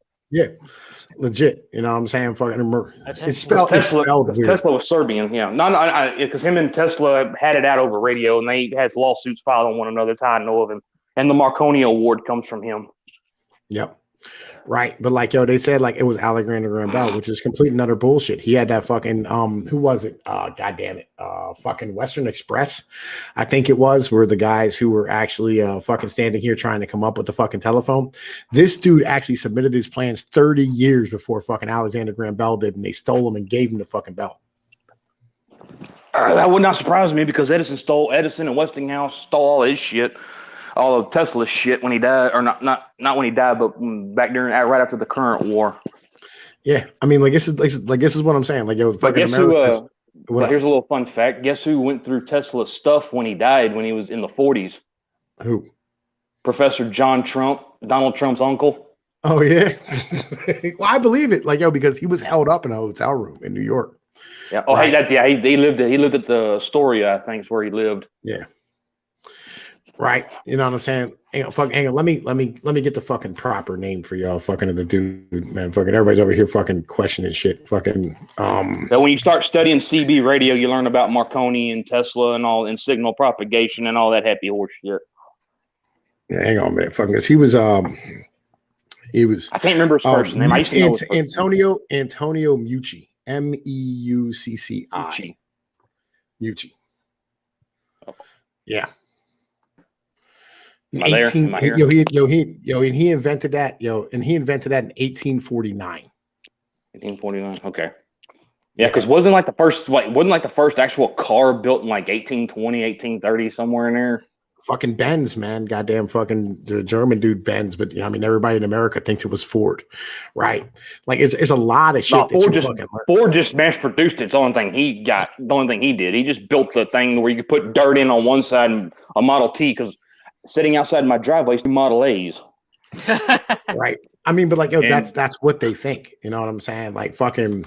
I mean, Ford was more widely accredited for the assembly line than the actual. Well, the thing about Ford that made him so badass was he could produce every part he needed on site. He didn't need any outside external factors of production. That's where he revolutionized everything. Yeah, that sounds more like Rockefeller to me, but He took Rockefeller's model and applied it on that scale. okay, now we're thinking with portals. Mm-hmm. Yeah. Fucking they had like, all right, so I'm sitting there looking at like all the Italian explorers of the United States. It was Bersani, fucking Cabot, fucking Carboneris, fucking Columbus, of course. Yeah, you're right, Doku. You got the you got it. I'm a toddler in radio theory and shit, so yeah. Like fucking, and like half of these dudes, like legitimately, who fucking like they said were like Spanish, were all fucking Italians too, right? Because like they all came out of fucking Florence and god damn it, forget the other name of the other fucking place, but they all came out of like those the Venetians and the Florentines. Florence and Venetians, who were the fucking giant fucking city states in Italy, who were doing most of the banking from all fucking Europe. You know what I'm saying? Like, so like the individuals who had the skills and money to do so were all Guineas, right? That's why this country is named after an Italian, right? But like, it's all like pronounced with an English motherfucking accent and shit. Like it just, there's a lot of that anglicizing of shit. You know what I mean? The end of the day. Yeah, the Anglos could like to steal shit and rebrand it. Like the current family, you strip the label off of that, they're German. Yeah. Yeah. That's what they do. Like English people, they steal fucking everybody else's ideas and then try to claim it as their own. You know what I mean? Like the Chinese. Yeah. Like the fucking Chinese, you know, like the fucking Italians, like the motherfucking Germans, like the fucking Russians. No, I'll give Pino. I'll give Italians credit where credit's due. I got a bunch of Italian-made reproduction rifles and pistols. Superb. They're the best in the world. The only one second to them, the only second one to them is the Moroku Corporation in Japan that make for, because Winchester, when you buy a Winchester today of a reproduction of one of theirs, it's made in Japan. Yeah. Some models are made by Chiappa, Fiocchi, and Chiappa, and Beretta, and another one I can't remember. Yeah, Berlinetta. Yeah, I know a Beretta. Yeah. They're cool. They're cool people. Yeah. But like, you know what I'm saying? Like the Berlinetta fucking shotguns and shit's like some of the best in the motherfucking world. Oh, yeah, I mean? by far. Like hands down. By far. Like, you know, you want something that's going to operate fucking correctly, you know what I mean? And shoot motherfucking properly. Italians were the ones that that made guns what they are today. And then John Moses Browning just applied what they did and went forward with it. Yeah. And the same with like, Italians into French, because like, there was a lot of like influence in between. Like, so Northern Italy is actually the area of the world that has the highest value add of any place in the entire world, right? You know, because that's where you'll find Pagani, Ferrari, fucking Lamborghini, motherfucking Versace, fucking all this type of shit, right? You know what I mean? And like when you talk about things like Maserati and Bugatti, like Bugatti is actually an Italian company that's based in France, right? And it's owned by the fucking Germans and shit. So like, that's a real international. That's there. That's pinnacle globalism. Well, no. Let's be real. Let's be real here. That's you can travel fucking 200 miles and it'll go from France to Italy to Germany. Mm-hmm. Right. It's like the four corners of like fucking Colorado, Arizona. See, that's the thing about Europeans that I have a lot of European friends when they come over here, they can't fathom how spread out everything is. Yeah. We cannot fathom how packed in everything is. I've actually noticed that it was a really interesting thing. There is a game Factorio, if you've heard about it. I've actually seen some comparisons between a German and American player, and I'm just like, wow, I wish I could get that shit compact, but I can't figure it out. Yeah, I have no idea what the fuck you're talking about, man. Like, it's basically a management game. You basically just build a giant factory, like the German. The last one I played ad hoc was it Global Superpower? I think Supreme Commander sounds more like that. Might have been that one. But there was one map where you could play as each individual state in the United States and go to war with the other ones. Sounds like Civilization to me. Oh, I can't. I got it in my. Hang on, I think it's in my laptop. Y'all talk. I'll find it. I'll find the name of it. But that one was cool because I played as Kentucky and kicked everybody's ass in the South. Kentucky got industry. Well, it took me forever to get going, but once I did, it was badass. I don't have that fucking disc where I'll find it somewhere. I'll put it in the description. I'll tell you what, man. Like you can't, like, man, listen, you can't fuck around with mountain folks. Them motherfuckers just run. Well, the problem with Texas was I tried Texas, but the problem is you got unified Mexico below you, and I couldn't get New Mexico to ally with me. So next thing I know, I'm getting invaded by Mexico. War on two fronts. New Mexico and Mexico are fighting me at the same time. I'm like, what the fuck? Well, Jacob, if I'm saying you're interested in things of this nature, I'm saying, like, we do this. We usually do this about like once a week, somewhere right around there. I've been trying to do it once a week. It's like, how that one works, but I mean, we like having these type of conversations because, like, it allows for a better historical context of like what actually happened in, our history in particular. Because, well, let's be real, we've been lied to quite a bit about every fucking thing. And it's kind of, it's annoying, you know what I mean? Like, it is what it, and I much rather like come out with like a truth about stuff. And that way we can, just really get down to stuff. Yeah. The Men Who Build America series was a really good series. Yes, it was very good. I watched it. I listened to it while I was working. Damn good series. Yeah. I like If you want to know, I'll put a link in the description for this one. It's the History of American Fortunes, volumes 1 through like 5.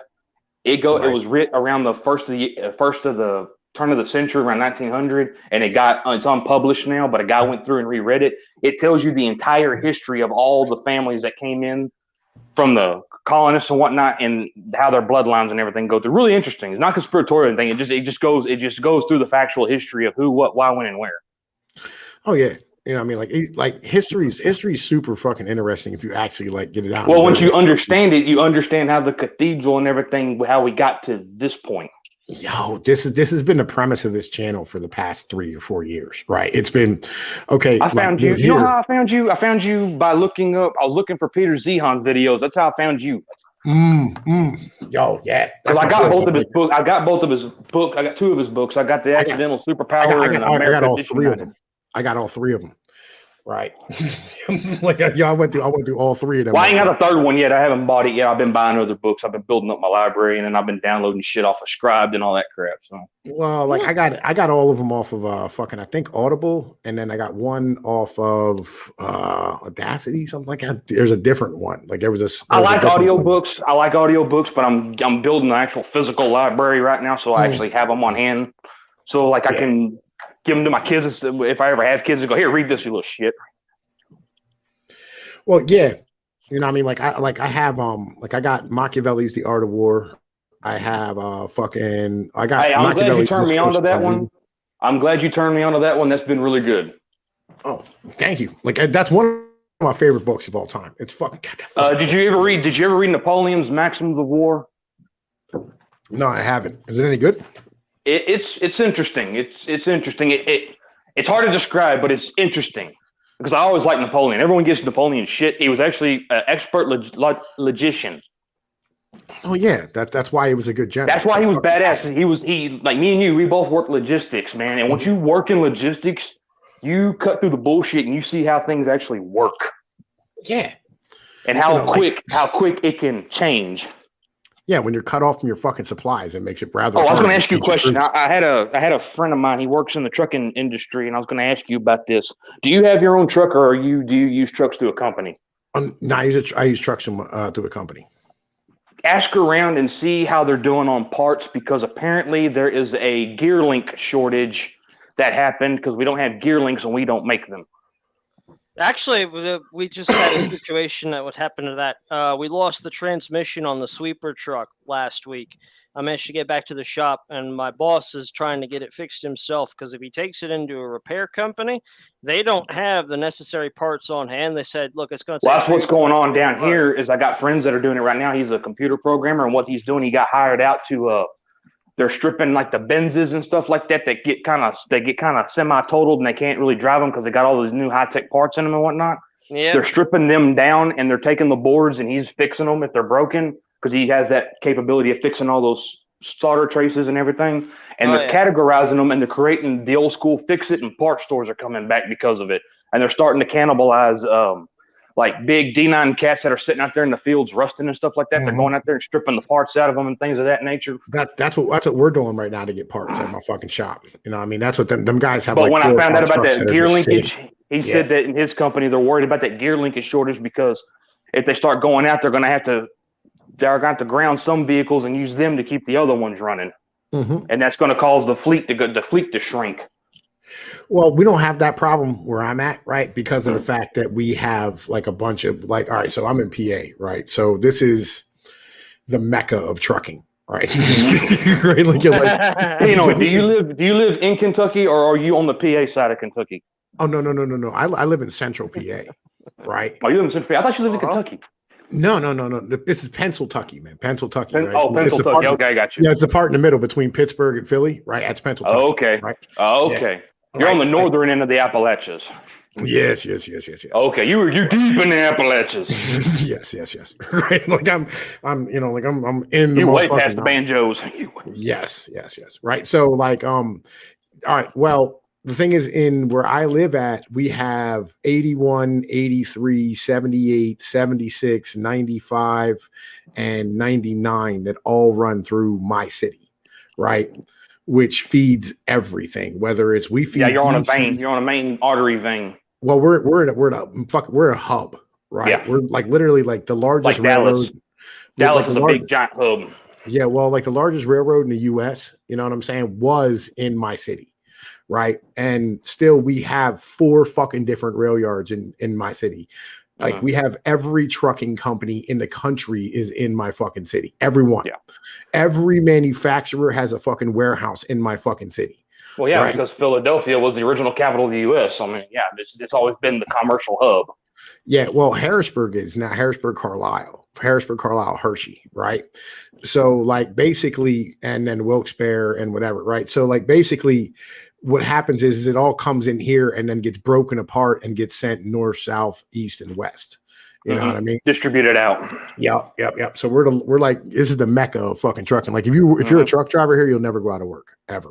Like I want to do trucking, but the problem is I got vertigo, and when it hits me, I don't want to be behind a 2-ton or 20,000 ton freaking piece of machinery. Yeah, it's probably a good idea. You know what I mean? And it's 40,000 tons, right? So I guess either way, I unload the 53 footers at Walmart, so it's a lot of fucking free. I got you. Like we have 3 Walmart centers here, 3 Walmart distribution centers here. We have 8 Amazon hubs here. 3 UPSs, 4 FedExes. There's 2 in my area. One's grocery, one's dry grocery GM. Yeah, like we have grocery. But they're in separate towns. Yeah. Well, yeah, you know what I'm saying? Like we have the one that's like a massive fucking grocery, and then we have the largest grocery warehouse in the world here as well, right? So like, you know, it's like you're never going to run out of like parts for your That's why I stayed truck. with Walmart during the whole lockdown. Everything was locked down, and I was the only one on the highway driving to work every night. Yo, man, I haven't, like, I was out of work, but it was on purpose. I thought like maybe I could suck up this unemployment and like fucking they wouldn't give it to me. You know what I mean? Yeah. Oh, you get a chance, read Sam Walton's book. It's a damn good book. Made in America. Yeah, I did. Like I'm a huge fan of Sam Walton. You know what I mean? If he was alive today, he would not be happy with Walmart. I'm just going to leave that there. I think he would. No, with the company itself, yes, but with the structure that it's become, no. No, I'm gonna tell you, I think he would. Right? I'll be honest with you. Like fucking, they are always, and I've fucking done a bunch of fucking videos. No, I mean, you understand? You're saying I'm not talking about the business side of it. I'm talking about the administration side of it, because Sam understood that with the innovation side and the production side of it, you have to have a good administration to back it up, because if you don't have good administration, the rest of it falls by the wayside. Walmart does have really good on that stuff on the other side, but the administration, not at the corporate level, not at home office, but it's the middle management's the freaking problem. Oh, middle management's always been a problem everywhere you went. You know what I mean? Like that's kind of the mentality. The problem is that's fine when you're a small scale, but when you're nationwide and you're a tier 1 supplier in case of natural disasters and shit hit the fan, kind of not a good thing to do. You know what I mean? I got you. Jacob, Doku, if you want to come in real quick and have some more fucking conversation, we can. You know what I mean? Come on, Doku. I want to talk. Yo, like Jacob, man, listen, like Doku comes over and we talk history, we talk motherfucking politics, we talk economics constantly. This is what we do, bro. Like you just haven't had an opportunity to have these conversations with Doku because most of the time he spends talking to you, it's on the political side of things, and like it's not the same thing. You know what I mean? Legit. Fucking anyway, right? Yeah, I'll be honest. I'm a huge fan of the Walmart fucking family. I'm a huge fan of the Walton family. Oh, I mean, I love what I do. Don't get me wrong. I love what I do. I mean, I love stocking shelves. I love moving freight. I work 12 cases of freight into the back, or 12 pallets of freight into the back rooms 3 nights ago. I'm not planning on being here long, Doku. I got you, right? Like, I used to work for Walmart. And, like, believe my first trucking job was with Walmart, right? And I fucking hated it with a passion, right? Oh, you were actually a Walmart driver? You weren't a Swift driver? You were actually a Walmart driver? I was a Swift driver. Oh, that's why Swift sucks. I hate Swift. Well, Swift wasn't the problem. It was the Walmart employees at the fucking Walmart stores, right? Like, them fucking guys are fucking retarded. Like, and I was going into New Jersey and New York every fucking day. Think about where you were at. I feel like, even the ones in PA were awful too, right? Like, legit. Like, you get there and like they'd have like those electric pallet jacks that take shit on and off. Well, I'm certified. I drive them all the time. Know all about them. Yeah. I'm saying, like, the only people who were certified at most of these places were females. Hello, person. What up, Doku? Doku! Yo, what's up, guys? I shouldn't be awake right now, but fuck, here I am. So, cheers. YOLO, nigga. Yeah, fuck it. I might as well have at least one drink. Why the fuck not? Jacob? Sleep when you're dead, Doku. God damn it, Jacob! I'll put the fucking link in the goddamn description. You know what I'm saying? Jacob, get on you here. Want another one? You want another one? You can go to my Discord and grab the motherfucking link too. You know what I'm saying? Right? Come talk to Doku. You could talk to him about history. You know what I mean? Get on here, Jacob. Yeah, like I said, but I have some knowledge of history, the stuff you're talking about, but I focus mostly on like wars and military tech and like weird conspiracy shit. Because that's where I started, Doku, but then I branched out and I started quantifying what I thought I knew. We got Michael Maroney here. What up, man? Michael. Hello. Michael. Do not be intimidated by the cute avatar. Speak, boy. Turn your microphone off. Turn it on. No, turn it on. Turn it on. Yeah, don't turn it off, man. Turn it off. I mean, well, yeah, you can turn it off. Leave me alone. I'm an ignorant ass redneck. Leave me alone. If you think it's on right now, then turn it off. I feel like there's a really dirty joke that I could make there, but I'm too tired to make it. Wow. Yeah, I'll be real. I went and dropped the motherfucking load in my female before I came on today. Like, yo, what you're supposed to do. If you don't, someone else will. You don't. Oh, you're doing better than the coast of California, fucking LA and shit. So. Oh, you do that nonsense. You're not gonna have to wait. You're not gonna have to wait a year to drop off a few cargo containers. You'll be fine. Oh man, yeah. So Doku, man, like, you like talking about like the history of war. Is that your mentality? Is that what you're gonna go with this? Because me and you talk about the history of a lot of shit, like, all the fucking time. The thing is, war entertains me just because I like watching or like listening to why certain commanders or certain decision makers make the decisions that they do and why it's successful or not successful. It's a psychological thing for me, but occasionally I do like to hear about Japan's like submarine aircraft carrier, which you guys could have just used those materials to build, I don't know, actual aircraft carriers. Like, Jacob, it's cool, man. You can whisper, man. We ain't gonna be mad at you. Like, yo, at all. Like, come on here. How you doing today? I'm out here to get it done, right, yo. Like, I don't really give a fuck. You know what I mean? Be what it is. Like a creeper. No, one of my squad boys. Just get in the van. Doku, was actually just going on about underwater submarines and training today, and he's like, they should really just use Harrier jets instead of like an actual runway for that. Well, the problem with the Harrier is they're not maneuverable like an F-16 or an F-14 or the new F-35. That's the problem. Well, the real problem in the end of the day is, you know what I'm saying, the fact that like they keep training all these military motherfuckers in lesbian underwater basket weaving. And I feel like not wrong. Yep. But no, if you look at the Japanese underwater quote aircraft carrier, it only housed like I'm on mobile, Jacob. It doesn't matter. Yeah, man. It only had like 3 mosquitoes. Just plug in your charger. It will suck your battery. Yes, it will. And you can't leave the screen. Yeah. At the end of the day. But yeah, right. the thing about the submarine, it only had like 3 mosquitoes. It was supposed to go to like the coast of like California and like bomb, like port cities or like ammo depots. high priority targets, but it's like, dude, you're using a mosquito, can carry like a 200-pound bomb. Like that ain't gonna do jack shit. Like it was a great idea.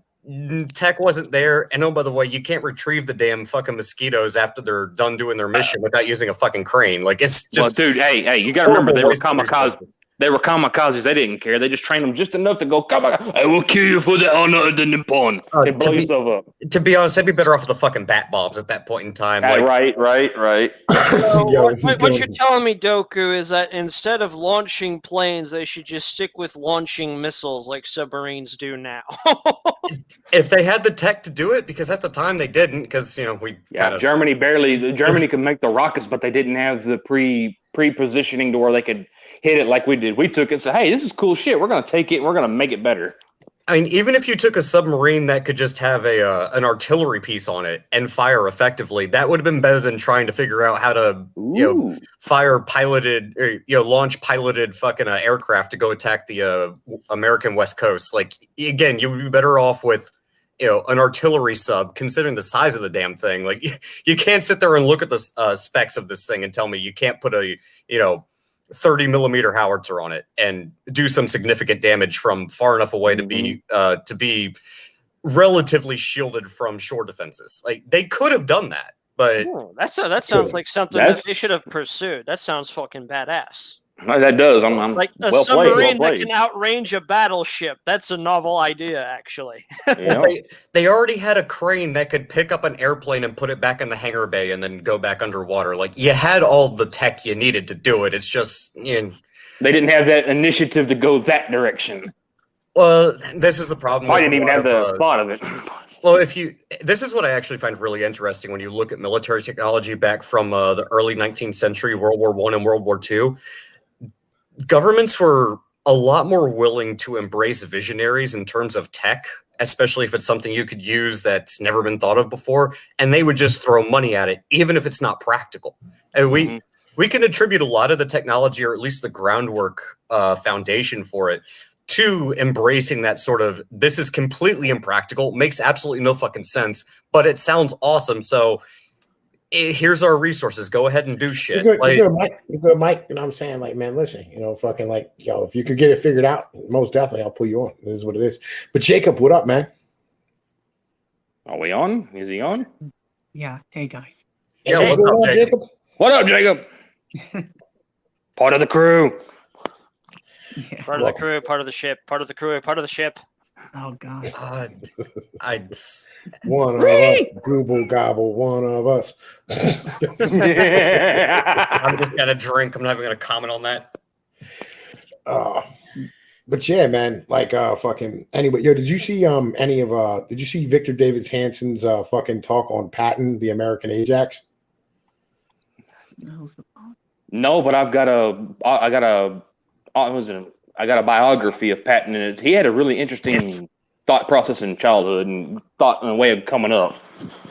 Well, yeah, like he was a special guy as a whole, you know what I mean? But like he believed like he was descendant from, you know what I'm saying, like ancient military fucking generals. Oh yeah, all kinds of people and shit like that. He thought he was descendant of everybody, and he believed it. And he would read so much.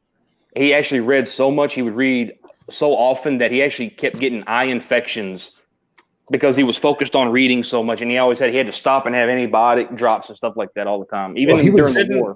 Didn't he think he was like a descendant of Attila the Hun and everybody? He thought he was a progression of all the great military leaders. Yeah, didn't he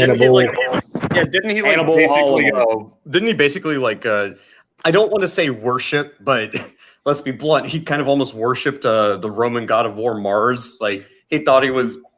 Yeah, wouldn't go that far, but he really enjoyed and he really believed in the Roman fighting spirit. It wasn't deity worship, but it was a big hard on for that. Yes, that's why I say I don't want to go as far as to say worship, but he definitely idealized it to the point where it was almost fanatical. Well, I was explaining to somebody the other day, but a lot of his maneuvers came from General Jackson. That was all I was going to say. Well, I was explaining to somebody the other day how like fascism isn't real, right? You know what I mean? Like how like it's not a real thing. And like somebody was trying to tell me, they're like, what up? My understanding of that is Mussolini wanted socialism, but then the Pope came in and said, no, you got to keep private property. So he kind of wiggled that in to kind of make kissy face with the Vatican. That's what I've read in my studies. Well, here's the mentality that I have as Italians, right? Just in general, as Italians, every Italian on the fucking planet Earth, right? Who, you know what I'm saying, family still like considers themselves to be Italians, who don't like, I'm not talking about the guys who like, oh, we're Americans, you know, da, da, da. Every one of them, you know what I'm saying, like sees themselves as a Roman. Right, they see themselves as a descendant of Rome. Oh yeah, and it's like that was like the mentality of it, right? You know, what I mean, the whole idea of like fascism. Well, the Roman Catholic Church is nothing but the Roman administration put into a religion. I mean, that's factual. You can look that up. Well, no, that's not true. That's well, I'm really talking about I'm talking about the administration side of the ecclesiastical order. Well, nah, like all right, so like okay. The Vatican itself is different from like the Roman Catholic Church, and especially like historically. It's a city state. It's a city state like DC is to us, is the Vatican is to the Catholic Church. Yeah. It holds the corporate. It is the corporate because the Catholic Church is a corporation soul, like the Mormon. That's their corporate structure. The corporate structure is based in the Vatican, that's where that's all run out of. Well, it's like the city of London, right? There you go. I mean? Exactly. The 3 city states. Yeah. But so, Jacob bounced. All right. And I mean, like, all right. So, like, the mentality of like the Romans. He's okay. He's just shy. It's all right. The Italian Roman state, or like the Roman Catholic Church back in the day, especially after the fall of Rome, it was more of a, how do I put this? They were more like the charitable, they were more like missionaries in Europe than they were administration. Now, riddle me this, Pinoid. What up? Did Rome actually fall, or did it just transfer to Constantinople with the Byzantines? No. The Western Rome fell. Right, Eastern Rome continued on, but Western Rome fell. After Western Rome fell, see, I've never had that perspective from an actual Italian. I want to know how that works in an Italian. Yeah, not like a Western Rome fell. We never like a Western Rome or the Eastern Roman Empire was never considered Roman to any like actual Italian. You don't consider that Roman in any way. Like nobody considers themselves linked with Lithuanians and Polish motherfuckers and. I know Rome had 2 legs, Canapistani. That's why I'm asking what the Italians thought of the Western side.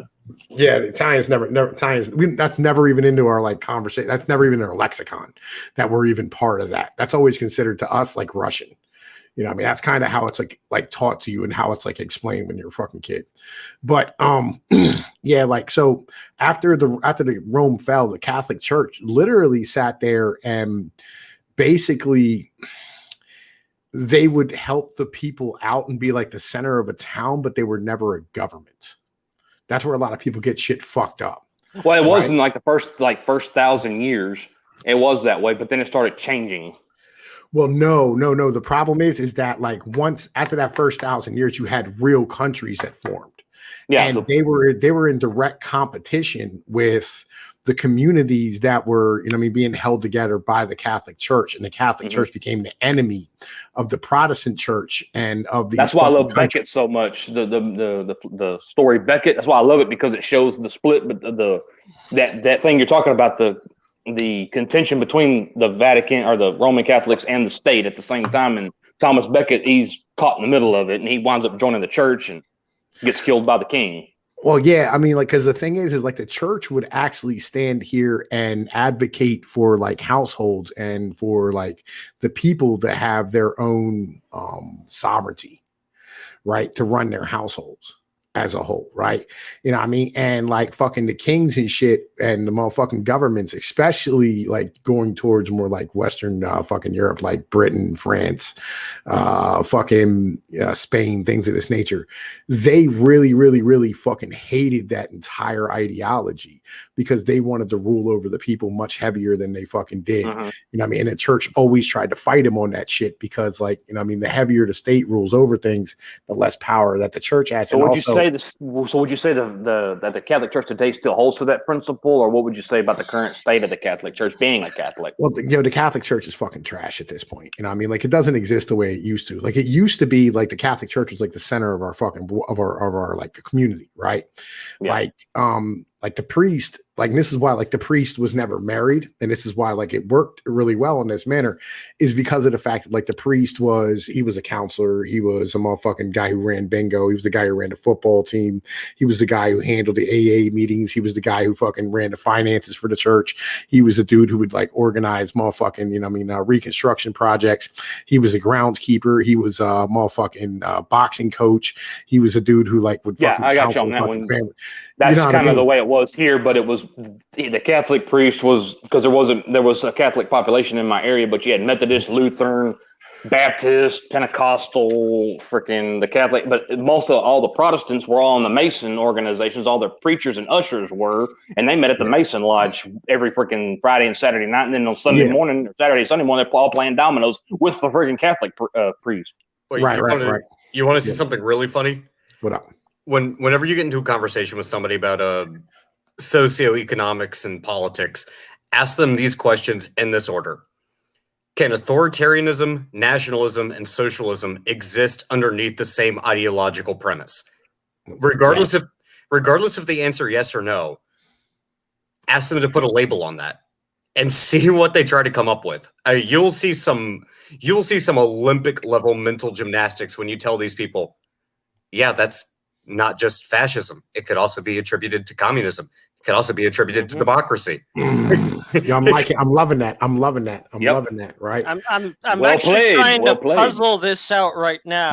I'm trying to think no, but there's something in there that's making my sixth sense go off and say yes, there is something linked there. Well, like, yo, I made an argument last night that you could literally like make a serious argument for motherfucking FDR being much more of a fascist than Hitler or motherfucking goddamn Mussolini. Oh yeah. Y'all gotta understand something. What we call fascism, the name fascism, was actually created in the U.S. and it was just experimented on in Germany and tried to be in Italy. That's all it was. If you look back at the financing of everything, it goes all back to Wall Street and back to that. You know, not like a conspiracy theory. It just followed the fucking money.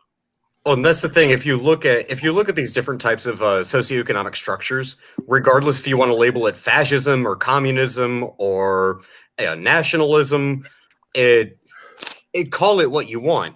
There are certain degrees of elements when it comes to. I mean, you could even say corporatism is part of it, but mercantilism. I mean, that's what we got today is not so much. Well, capitalism. No, we don't have capitalism. We have mercantilism. And we do not have mercantilism. It's not full mercantilism, but the structure of it on the globalist system is neo-mercantilism. No, it's not. It's not. Well, without going down that rabbit hole, the reason I find this amusing, just as a thought experiment with people, is when you ask them about, okay, what elements of a society defines it as being either fascist, communist, corporatist, globalist, or whatever label you want to put on it. Awesome, Michael. That is awesome. You'll start noticing that they'll start putting a weight or a value on certain aspects of a society above other ones, and you'll never get the same answer. But they'll immediately look at, oh, well, communism is bad. Okay, why? Mm-hmm. And you look at what they value. And then they'll say, oh, fascism is good or bad. Okay, what do you value and why? Corporatism is bad. Okay, what do you value? Why? Globalism, bad. What do you value and why? How much do these ideologies differ? Because the only thing that I found to be a common thread amongst all of them is they're fundamentally authoritarian. Yep. Well, I mean, okay, like you can have less authoritarian globalism, you can have less authoritarian democratism, you can have less authoritarian socialism, right? You know, I mean, in the end of the day, right? You can have these things and not be fucking authoritarian, or you can have these things and be authoritarian, right? You know what I mean? Because authoritarianism is not a motherfucking, like, it's not distinct to one fucking political ideology, right? You can have democracy and it be fucking authoritarian. Like, for instance, look at South Africa. You know what I mean? That's exactly that's exactly my point. And this is more of a 3,000 tyrants 1 mile away. Oh, see, that's exactly my point about this, is because it's more of a thought experiment than anything else. Because a lot of people just like to slap labels on something and assume that it fits into a box. Here's my mental. Here's my mental. Name, okay, like if I stood here and I said, all right, like name one aspect of democracy, communism, socialism, fucking corporatism, fucking globalism, and monarchism and fascism, right? Can you name one aspect of each of these things, right? That's going to be like distinct to that, right? You can with everything except fascism. Well, it's because fascism is not clearly defined, and it's the reason. No. It's because it doesn't exist. It's not real. No, I agree with Peanut on this. The more I study fascism, the more I think it's just a buzzword. No, yeah, go, because fascism was literally just an Italian political party. Oh, that's why I say it's not clearly defined. Like, because if you want to get really is this, but if y'all want to get really into it, if you go look at the Lincoln Monument, it has fasces on his little chair with his two arms on it. I have an old Mercury dime; it has a fasces on it. Well, and again, that's my point, is when it comes to people trying to define what fascism is, it's not clearly defined for a reason. It's because it doesn't actually have a definition. If fascism is an actual defined ideology, it is the greatest chameleon ideology I've ever seen in my life. Well, well, that's because fascism right now is defined as whatever it is that you agree with that doesn't agree with me. Okay, all right. Well, here's the thing. Like, all right, so Italian political not wrong, parties, not wrong. Like Italian political parties are kind of like French political parties, right? French political parties are of their own thing. You will not find a French political party anywhere but France, okay? Because French political parties are, hey, let's have a protest, right? That's their entire political fucking party as like a whole, right? So that's what they do with all their political parties. They're completely retarded. Italians are the same fucking way, except with the fact that they go, every Italian political party, legitimately, from the beginning of Italy till now, has been, let's become Rome again. Like y'all are united. Y'all are united under a common goal. Y'all just different ways of getting there. Yes. That is literally every Italian fucking party ever, right? It's either A, let's all become Rome again, right? Or B, let's have the North fucking rule over the South. The one thing I have noticed when I ask people about defining fascism, when you get someone who is somewhat educated about what they think it is, even though I still think they're wrong, because I tend to agree with you that I don't think fascism is a legitimate ideology. It's a chameleon ideology. And it's a buzzword that's used to label people in a certain light. But if you do talk to someone who kind of knows what they're talking about, you'll notice two aspects that come up rather consistently. The first one being nationalism, and the second one being, if you really talk to someone who knows what they're talking about, nationalism combined with chauvinism.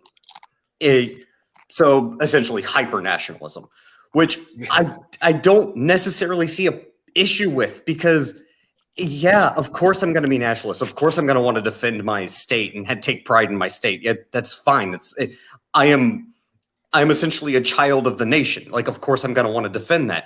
I don't see why it's a negative, but it is presented in a negative light because apparently taking pride in your country and your flag makes you somehow a racist, even though I really don't care what your ethnicity is. I'm an American first. I'm an American. Else. You're an American. There's no such thing as an American. Matter. No. No such thing as American. It's not a real fucking thing either, right? Like, name the American culture for me, please. Do me a favor. Name the American culture. Tom, we've had this conversation repeatedly. The American culture is the frontiersman. That's not the American, because no one's a frontiersman. Do you live on the frontier? Anymore. That's a construct. It's an abstract, not a construct. It's an abstract. Yeah, like it's a romanticized notion. Yes, there is no such thing as an American culture. Unless you want to say Kraft macaroni and cheese and hot dogs, nigga. That is the only thing that everybody in America has the fucking common. Coca-Cola, Pepsi, and Ford F-150 pickup trucks. These are all consumerist items. Mm-hmm. It's not a culture. And where this comes from, guys, is where the Americanism came from. It came post-Civil War during the Reconstruction era as propaganda to help bring the South into the fold. That's where this shit came from. Before that time, we were loyal to the state, to our states first, federal government second. Most time, federal government we wouldn't even thought of. And that's why I would also say fascism, just like Americanism or American culture, are both romanticized ideologies. The only thing I would say is distinctly American is a nationalist ideology. Okay. where Okay. All right. that's it. All right. Yo, look. Seriously, here's the thing. Okay. When you look at motherfucking Italy, all right, and like you look at pictures of Italy, all right, what you see is Roman housing. Okay, you see Roman motherfucking artifacts. You see Roman monuments, right? So therefore, this romanticized idea, and right? all of our stuff that's built in the United States is based off of what? All of our Capitol buildings, all of our governmental structures are built off of what? That's correct. Greco Romano. Yo, like, yo, right, and shouting at clouds. And No, like, yo, PA has its own culture altogether. Like, just in general, right? Like, we do our own shit here. We don't have to have any. Like, we don't use. Do you know what patriot means? Shouting at clouds. When you look in the legal dictionary, it means riot. It means controlled opposition, controlled riot. Okay, I mean, like, yo, listen, like, my man went full dip on him there for a second, but like, no, yo, Dip, I'm sorry, Dip was a bitch man, Nick. I'm sorry, he just was. Yeah, he was right. But anyway, right, like, yo, the mentality of this is that I'm just going off the terms of what they write. That's all like, I'm doing. The idea of patriotism, right, can be applied to almost anything, whether it be your community or your state or your fucking country or your nationality or your motherfucking race. All of these things can be considered patriotism. It just depends on who the fuck wins the war.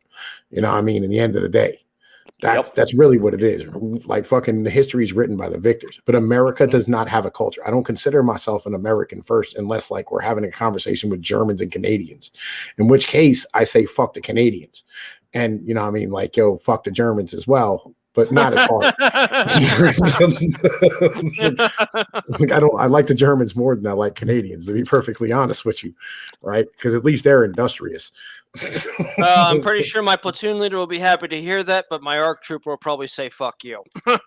Yeah, I'm with you. Just like I don't like the French either. You know what I mean? Like, yo, because let's have a protest. Like, yo, fuck the French, right? They gave us communism, Marxism, motherfucking, like, yo, the Frankfurt School. Like, yo, fuck France, just as a whole, just a garbage ass. I'm weird. I'm weird. I don't know why, but I just admire the Swiss. I don't know why. I just do. Leave me alone about it. But that's just. Hey man, yo, look, you like holy cheese? I'm cool with it. You know, and no, it's their structure. It's like their history is like fucking amazing, and like how they because they're local. Like, if you look at the Swiss Confederation, Pino, and look how it used to run, not the socialist construct that is there today, but if you look at how it was for like most of their history, that is really close to how I think you want society to work.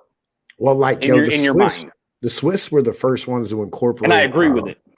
Hey, what's going on, Michael Garrett? Right, fucking the Swiss were the first ones to actually stand here and fucking incorporate fucking powdered ammunition into their fucking ranks as troops and shit, which is fucking cool as fuck when you come down. I got a Swiss rifle. That damn thing is awesome. It's like a Swiss K31. That thing is amazing. You think the Germans are good engineers? Shit.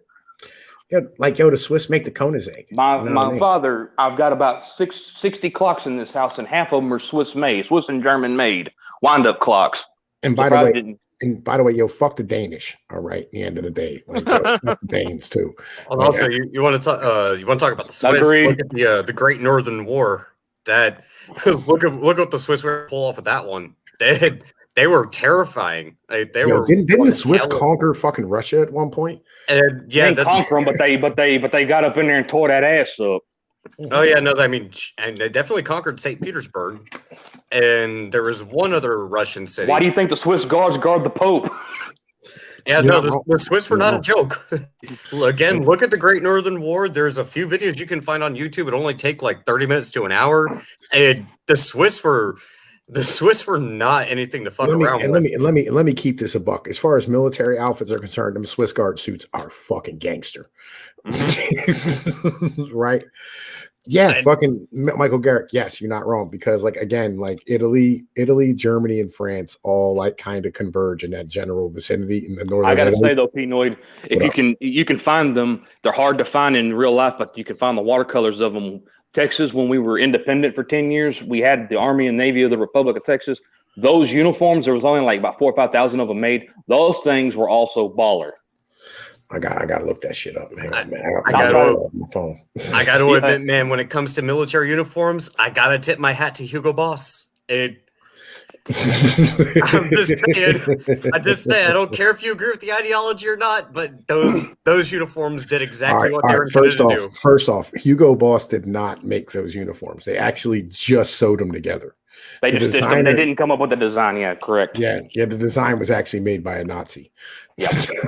No, I'm just saying though, those uniforms they were designed to intimidate, and they did their fucking job. Yes, Michael. The Swiss is a confederation of those speaking cultures. Yes, and it's local based, not. And now it's top down because of socialism, but they still operate through the local structure. They got a really cool system. Oh, yo, man, look, yo, you got like green joints with the motherfucking frills on. The Marines, we had Texas Marines, we had Texas Cavalry, we had Texas Infantry. Then the Travis Guards were the elite unit, and I like their uniforms. Which ones? What color were they, man? Fucking the one with it's got like looks like a marching band with the hat with the plume on it. It's got the real like silver kind of a grayish color. Yeah. I'm looking at it. It's fucking. It's got the star with the cross buckles on it and everything. Yeah, these fucking things are sexy looking, legit. See, Texas was one of the first nations to implement repeating arms. We used Colt's repeating long arm. They called it Colt's revolving wheel of misfortune. All I need to say about that is fuck Santa Anna, and he deserved everything he got. Guys, I am a descendant of General Zachary Taylor. In my opinion, we should have never gave Mexico back. You know what? I will cheers to that. I'm sorry, we should have never gave it back. Yeah, my mom's whole side of the family is Texan, so I'm right there with you. Right. I don't really have any my family came here and we stayed here, right? Like we got here in like a 1940s. We came in 1846. We married into the Taylor family, but I've got direct blood descendant to General Taylor. I'm also blood descendant of who's the other one? Oh shit, there was Taylor, and then I'm by marriage related to General Pickett. My uncle Pickett was his grandson, and he survived Pearl Harbor and fought the Pacific Campaign. Yeah, like I am a descendant of like somebody in American history who's like really important, but I don't want to dox myself. Hey, yo, Pino, what'd you think of those uniforms? Which ones you like the most? I like the green ones, to be honest. The Marine and the Cavalry. I think Marines were green. Yeah, but we had a Marine Corps. Yeah, fucking, you know what I mean? Those were good looking and shit. I like the green joints. You know what I mean? Like I like when fucking like militaries go into different colors and shit. Fucking, which one is it? There's somebody who's like fucking like they're light blue, like baby blue fucking outfits and shit.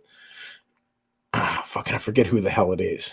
I think it might be the Space Force or fucking the Coast Guard. Their new uniform, their new prototype just came out of their dress uniform. It looks gay. It's like message from Starfleet, Captain. yeah, that one's pretty terrible. It looks like a cross between the red flapper from the movies and the Imperial Army uniform. I haven't even seen the uniforms, and I don't look. It is. I mean, I'm glad they brought the pink and greens back for the Army because I just like those. Those were like always like baller to me, but I don't like Millie wearing the son of a bitch because he's a disgrace to the uniform myself. But that's just me. Oh, the Navy digital fucking blue camo joints. Oh, the digital blue, yeah.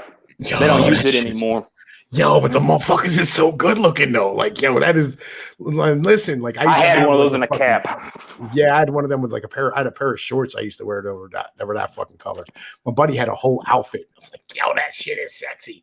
Yeah, then the Navy Digi does look pretty fucking good. I gotta give you that. The Navy Digi is fucking pimping, legit. You know, like again, like if there's some uniforms that are fucking really good looking, and there's some of them that are just like, bruh. Like that shit's fucking retarded. The Marine outfits ain't bad. I don't understand like why their caps are like worn at their nose. Like I don't understand that one. Like I feel like you should be able to see. You know what I mean? When you're fucking wearing your hat, I think that's kind of fucking important. And shit. It's because they're cavalry and it was meant to keep the sunlight out when they're charging. The sun and it keeps the glare off of the horizon, especially when you're looking at range down your sight. That's where it kind of came from. Yeah, but like it's a dress. I did Civil War reenacting. I know it's a dress uniform, but they try to keep because they used to wear the leather neck. That used to be part of their uniform until I think right after World War I. But that leather piece they wore was to keep the heads from getting lopped off during the Barbary Wars. And the scimitars. That's why they wore it, so the scimitar wouldn't cut them. The scimitars. Yo, fucking Jacob, you gonna chime in, man? Like, you wanted to come in and talk history and shit. I think y'all Garrick, muted out? Garrick, I think Taylor was named after him. I think it was named after his son, Richard Taylor. I don't know. I have to look that up because I don't live too far from Taylor. Yeah.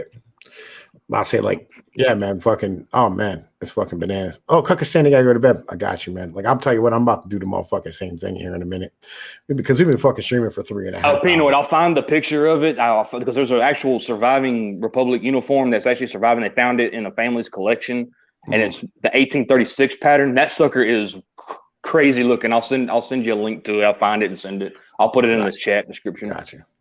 But I'll say like, you know, I got some stuff, you know what I mean? Like I got I have my family's history going back like a 10th century and shit. And like, it's fucking crazy how like the same illnesses that like affected them back then, like still affect us today. It's fucking goddamn bananas. And they were just never diagnosed until like the past like decade or so, you know? Oh yeah. But anyway, look, man, it's been 3.5 hours. It's 3 o'clock in the fucking morning. So I'm gonna get off of here and I'm gonna go and be upset about my 49ers losing today, you know, like fucking because I'm not happy about that. It's just a game, no. Man, listen, all right. We need to be beating Green Bay. All right. We can't be letting them motherfuckers win. All right. We need to make them motherfuckers look bad. Yo, man, listen. Tom P's with Peanut News. You know the deal. Like, share, and subscribe. Motherfucking send this one out here if anybody wants to go watch. You know how it works. Thank you, everybody. Thank you, Ad Hoc, for motherfucking reading today. Thank you, Coon, for hanging out. Thank you, Doku, for coming on. Thank you, Jacob. I'll do it more. I'll do it more, but I'll work on Sunday, so it's hard for me to talk and work at the same time. I feel you. What days are you off? I'm off on Monday, Tuesdays. Those are my days off. Monday is my day where I freaking lay in bed and die and fuck off and don't do much. And then Tuesday is my day where I do my shit. So I work Mondays and Tuesdays. So like, I don't know. Yeah, I know. That's why I don't, anyway. that's why I comment a lot. I'm sorry, like, Jacob, that you just figured that shit out. Yeah. But I'm getting the fuck out of here, bro. No, it's my own fault. It is what it is. I've been doing this like 3.5 hours. You good, Jacob? We'll have another one. Like, next week, my brother. You know what I mean? Yeah, peace be like one, everybody. I'm out of here. Deuces. All right, bye. later.